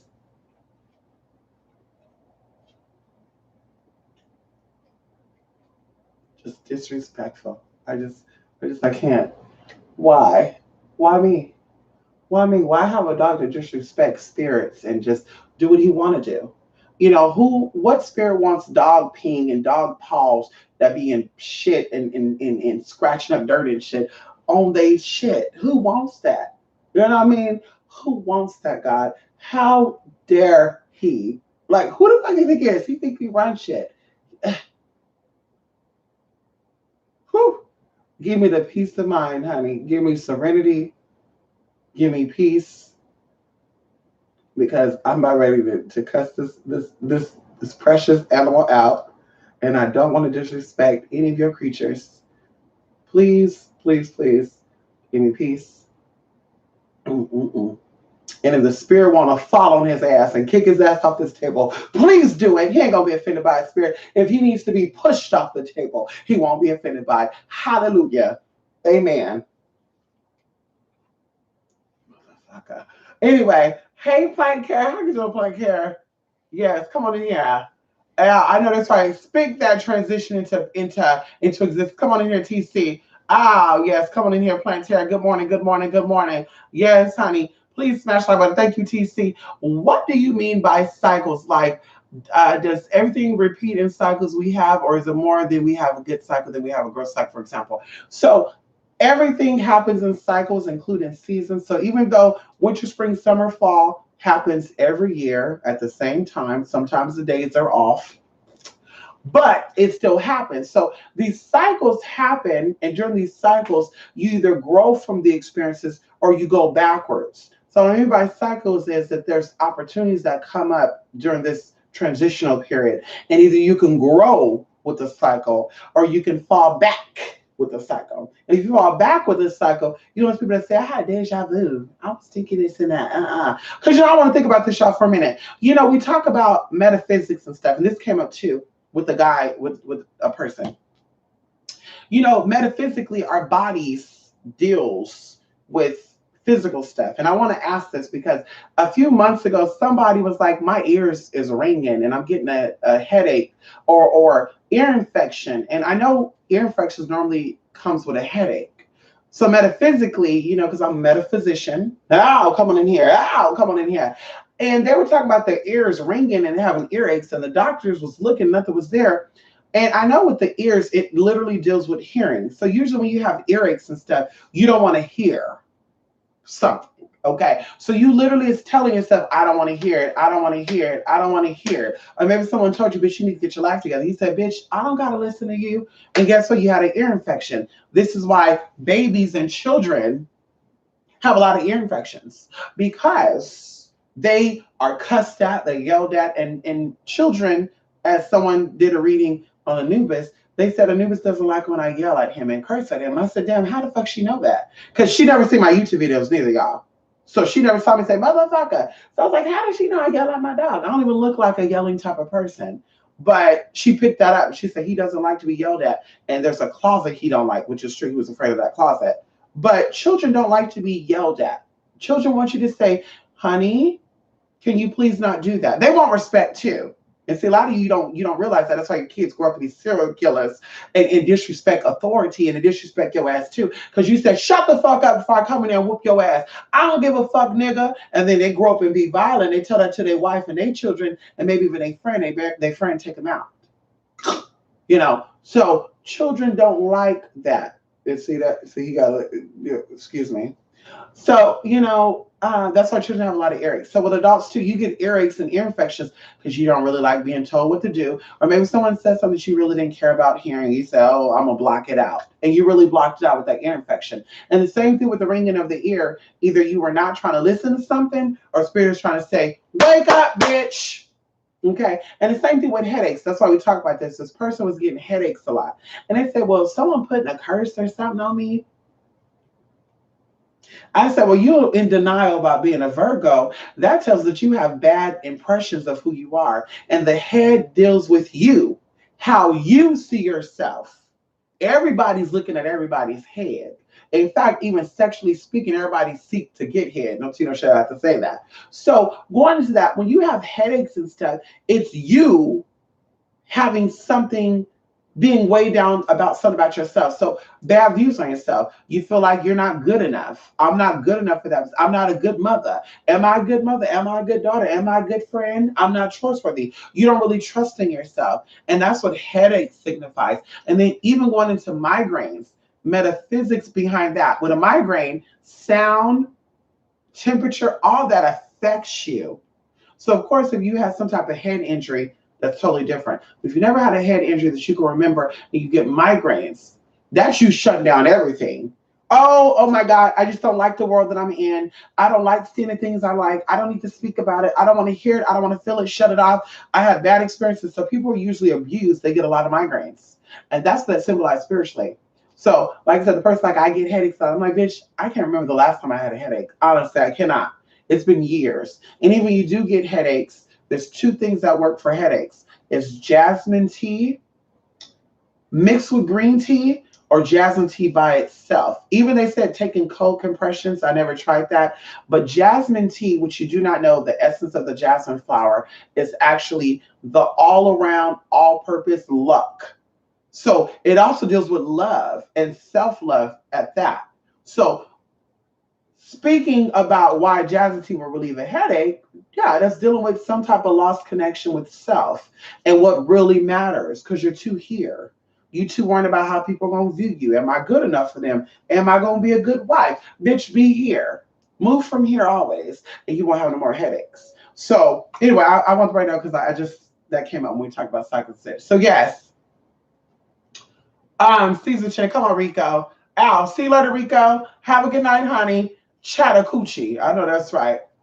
So listen, yes, cycles, plant care. We all go through cycles, and these cycles are meant to teach you something. So let's talk about the Saturn return, which a lot of people talk about. Which, anyway, so Saturn return, you go through these cycles every what is it, 17 to 20 years, or 27, excuse me, 27.5 to 32.5 years. And if the first Saturn return you went through, you learned some valuable lessons about those experiences. When the next Saturn return comes around, it's going to be a much fulfilling one where you're like, oh my God, I'm finally living the dream I'm supposed to live, and then so forth and so forth. But if you had the first Saturn return and you were not in your higher self, then the next Saturn return is going to reiterate what you experienced the first time, and it might even be 10 times stronger to really shake up and say, baby, it's your time to wake up. That's why I tell people, there's no way that you came into yourself in your 40s unless you had an idea about something, unless someone came in and brainwashed you. Because your Saturn returns is late 20s to early 30s, late 40s to early 50s, and then late 80s to early, or late 70s to early 80s. So in my mind, I'm like, how do you come with that equation after your first Saturn return, like years after? Like, no, but somebody gave you an idea about something. That's what made you think it over. That's what made you think it over. You didn't come into yourself by yourself. Spirit didn't fall on you because Spirit would have fell on you during your Saturn return. And even for the instance of 30 to 35, okay, 30 35 is when all the darkness within you, your subconscious, archicortex, your paleocortex, your neocortex, and even your frontal lobe, cerebral, and all the good stuff, get some type of revamping. So if you were doing foolish stuff before you were 27 and you were doing it between age of 27 and 30, and you also still did it between age of 30 and 35, bitch, there's no hope for you. No tea, no shade. I'm not cutting in. I'm just being real with you. It's going to take a lot of detoxing, rewriting, because I do think you can rewrite situations or what they call a scheme of life, but you got to completely change that.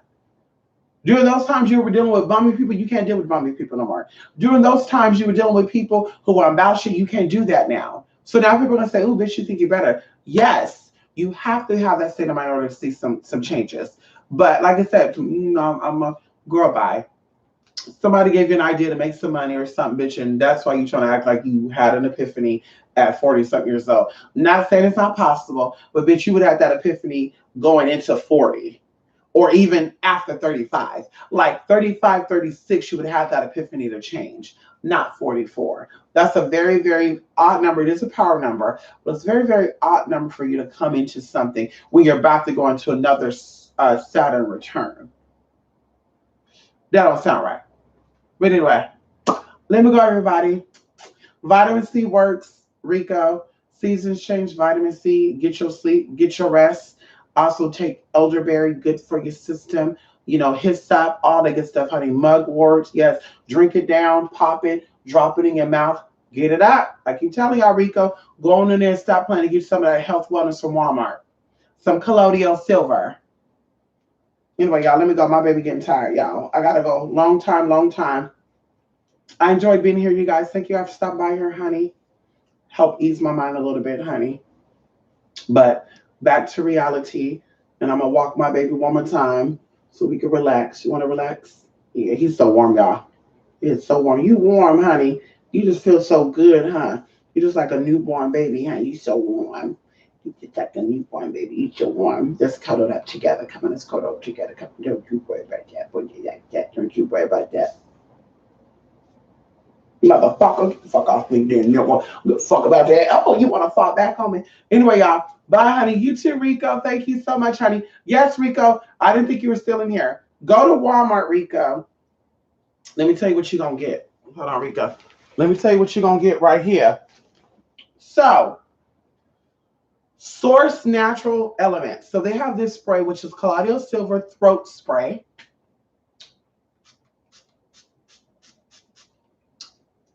And, oh, it's very disgusting, Rico. Oh, but this right here is going to knock out any bacteria that's in your throat. Also, Nubis wants some. You want some? Yes, this clears out any bacteria that's in your throat that's causing you to have any sore throats and any of that good stuff. They also have this at Walmart, Rico, for $9.97, I believe. And then they have this drop that's based in peppermint oil. Peppermint oil is so good for you, Rico. But it has like hyssop in it. It has like elm wood, deer tongue, mugwort. It's like 35 different herbs in it. And it's actually extracted. So all these herbs fit in this bottle. But I literally do 2 drops in the morning when I wake up. And I try to do it every other day, not every day. But let me tell you something, Rico. You won't feel shit. It helps with everything. Allergies and sinuses, I think to a degree, because I've not took Zyrtec. Today I feel my sinuses draining, but I think it's draining because the seasons has changed down here too. But that's it. No dry throat, no dry sinus area, no none of that. And like I said, it gives you energy. You feel good. I told y'all, well, like 3 weeks now, I've been sleeping like 4 hours and on the move. When you travel, you do get sick because your body is in stress. And of course, your immune system gets weak. But anyway, excuse me, I have to burp that out, honey. This is disgusting. Let me go, everybody. I'm getting blown up with teas and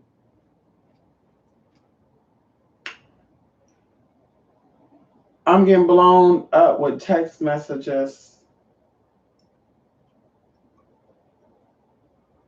Mm-mm. Mm-mm. Mm-mm. Somebody send me a picture of that room, y'all. Talk about I'm done. Look at this room. Oh my God, y'all. Let me show this cat. Can I show y'all this cat? Y'all, I can't see myself. You rested 4 days, feel better. You rested 4 days, Rico, listen. Your immune system loves the sun. You need to go out and get that sun. Your immune system loves the sun. You hear me? Look, do you guys see that cat right there? That's a big ass cat, isn't it? Girl, that cat, her name is Fiona. Her name is Fiona, you guys. This cat is the cat that attacked Anubis. And Anubis got her ass right together. He was sniffing her from the back. She jumped on the candle, y'all. That candle burned her poom poom, y'all. She said, "Ow!" Anubis was just trying to be a friendly checker. He wanted to make sure everything was okay. So the cat came in my room, y'all, and I didn't want the bitch in my room anyway. Because you know what cats do, they get in the litter box shit. So I'm like, bitch, why she up in my room on my bed and shit? So she jumped from the bed, because Anubis get on the bed, because he didn't want nobody on the bed. She jumped from the bed to the countertop. And I said, oh hell no, this bitch just get out my room. So the bitch jumped from that to the table, and she started walking over the candles, y'all. And that candle, y'all, charred, and you smell it burn. It smelled like burnt hair, y'all. It smelled like burnt hair. Y'all know when you take your hair out and it'd be shedding a little bit, you burn it. Bitch, that dog said, that cat said, "Meow." Girl, she jumped off on, started going behind, and Anubis got up on there and he tried to smell her too, to be like, that bitch scratched him, girl. She said, honey, listen, y'all, I love cats, but I don't like them like that. Bitch, when I saw Anubis and his eye was doing this shit, I was like, where that bitch at? Girl, I want to throw that bitch out, but she ran out because she knew I was about to do, girl. Cats know what you're about to do. I was about to grab her by her neck, and then I said, bitch, don't you ever hit my damn baby. So of course I said, bitch, don't let that fat hoe come in here. Don't let Fiona's big ass come to this motherfucker room. If she come back in here again, he gonna get us. And I said, baby, you better get her. If you don't get her, I'm gonna get you. She never came back in the damn room, y'all. She was afraid, actually, because she got burnt. That poom poom got burnt, bitch. It was right there too, y'all, where she was walking at.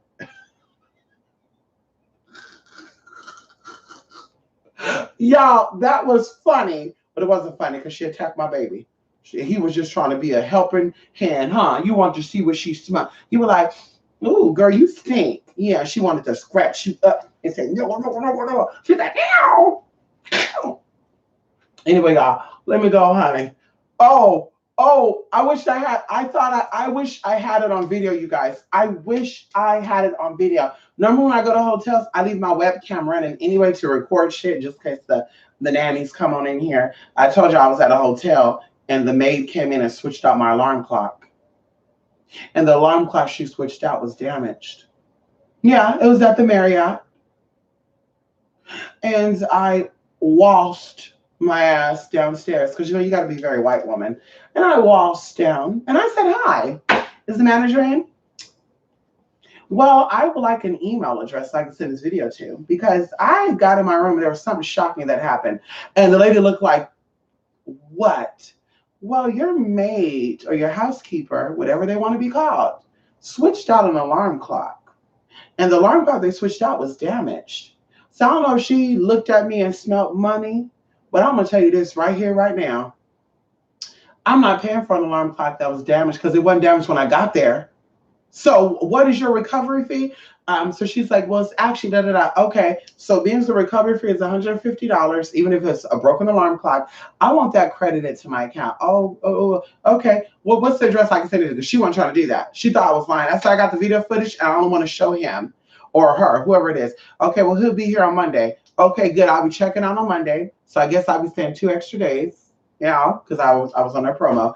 I guess I'll be here 2 extra days. So sending the video, bitch, they gagged, y'all. That she really switched up that alarm clock, y'all. And I gagged. My friend thought I was lying. She was in the same level and everything. We used to get rooms by each other. She's like, girl, there's no way. I said, girl, there's yes way. Way in Spanish is dude. I was like, yes way, honey. She came in that room and she switched that bitch out. See that right there? That's why they tell you don't be in the room when they do housekeeping. Don't be in the room. You're not afraid of getting attacked that you want to switch shit around and shit. I got your ass. I got your ass, nigga. You won't do it again. I don't know what happened to her. I know I sent that video. And let me tell you, they gave me $150 credit. And guess what I did? After I checked out, bitch, which was the next day, because it's like, bitch, we got to go to our next place. Bitch, they refunded half of my motherfucking stay, y'all. I said, come on, Jesus. Come on. So, bitch, like I said, I keep the camera recording, but I didn't record when we were at that hotel because it was very, very nice.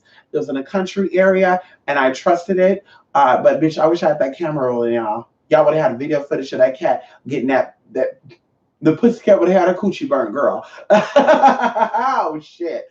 Okay. Come on in here, honey. Oh, come on. What is that? What, you have your camera rolling too, Little Mer?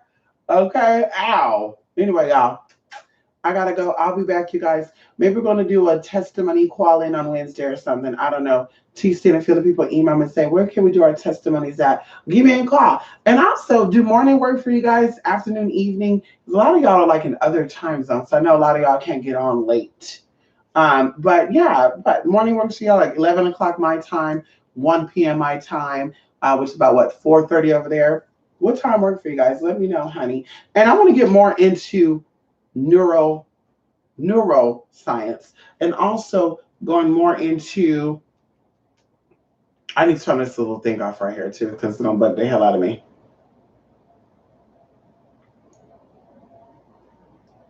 Bitch, no, he not. Somebody just sent me a little TTT. Mm-hmm. He out on his thing looking for a wife. Oh, he's Moroccan. Hey, Nani, I'm a magician. Oh, okay. Okay, let me ask about that. Anyway, listen, y'all. I gotta go to number 2, Mystic, spiritmystic.blogspot.com. Also, you can email me at 2aspirit@mystic.gmail, or excuse me, 2aspirit@mystic@gmail.com. Like I said, we are gonna have a direct link to some tea out there, honey. You know it. And also, like I said, you have an opportunity. There is another thing that's actually up, but I don't have it available because I tell you guys, virtual people have a different LinkedIn in-person people. I have an actual separate blog spot and separate email address for local people. Yes, honey. Don't ask why. But even I want to also have a site for my videos so you can go on there, you can pay it, and you'll automatically have the link of where it's hosted at, and it won't be on YouTube. But yes, I want to do that. So you go on there. I also want to do, like I said, more live presentation classes, and also give a lot of more one-on-one stuff. And also, like I said, make time. Make some things only for you cyber people, and then make things only for my in-person people. Because sometimes, people are like, hey, I want to get stuff done, but I know you're busy. Listen, I'm busy, but that ain't stopping nothing, honey. Contact me. You need some work done, contact me, honey. I can make time, okay? And like I said, I do want to make it to where one week I work only for cyber people, and next week I work only for in-person people, or vice versa. Maybe a couple days of the week I do the cyber, certain days of the week I do. Oh yeah, he gotta go pee pee. He licking his booty now. Trying to lick me. Oh, nasty motherfucker. Anyway, bye everybody. Till the next time. Love and light, honey. Have a good day. And we'll see each other again, honey. And happy fall equinox. Yes, I totally forgot about today.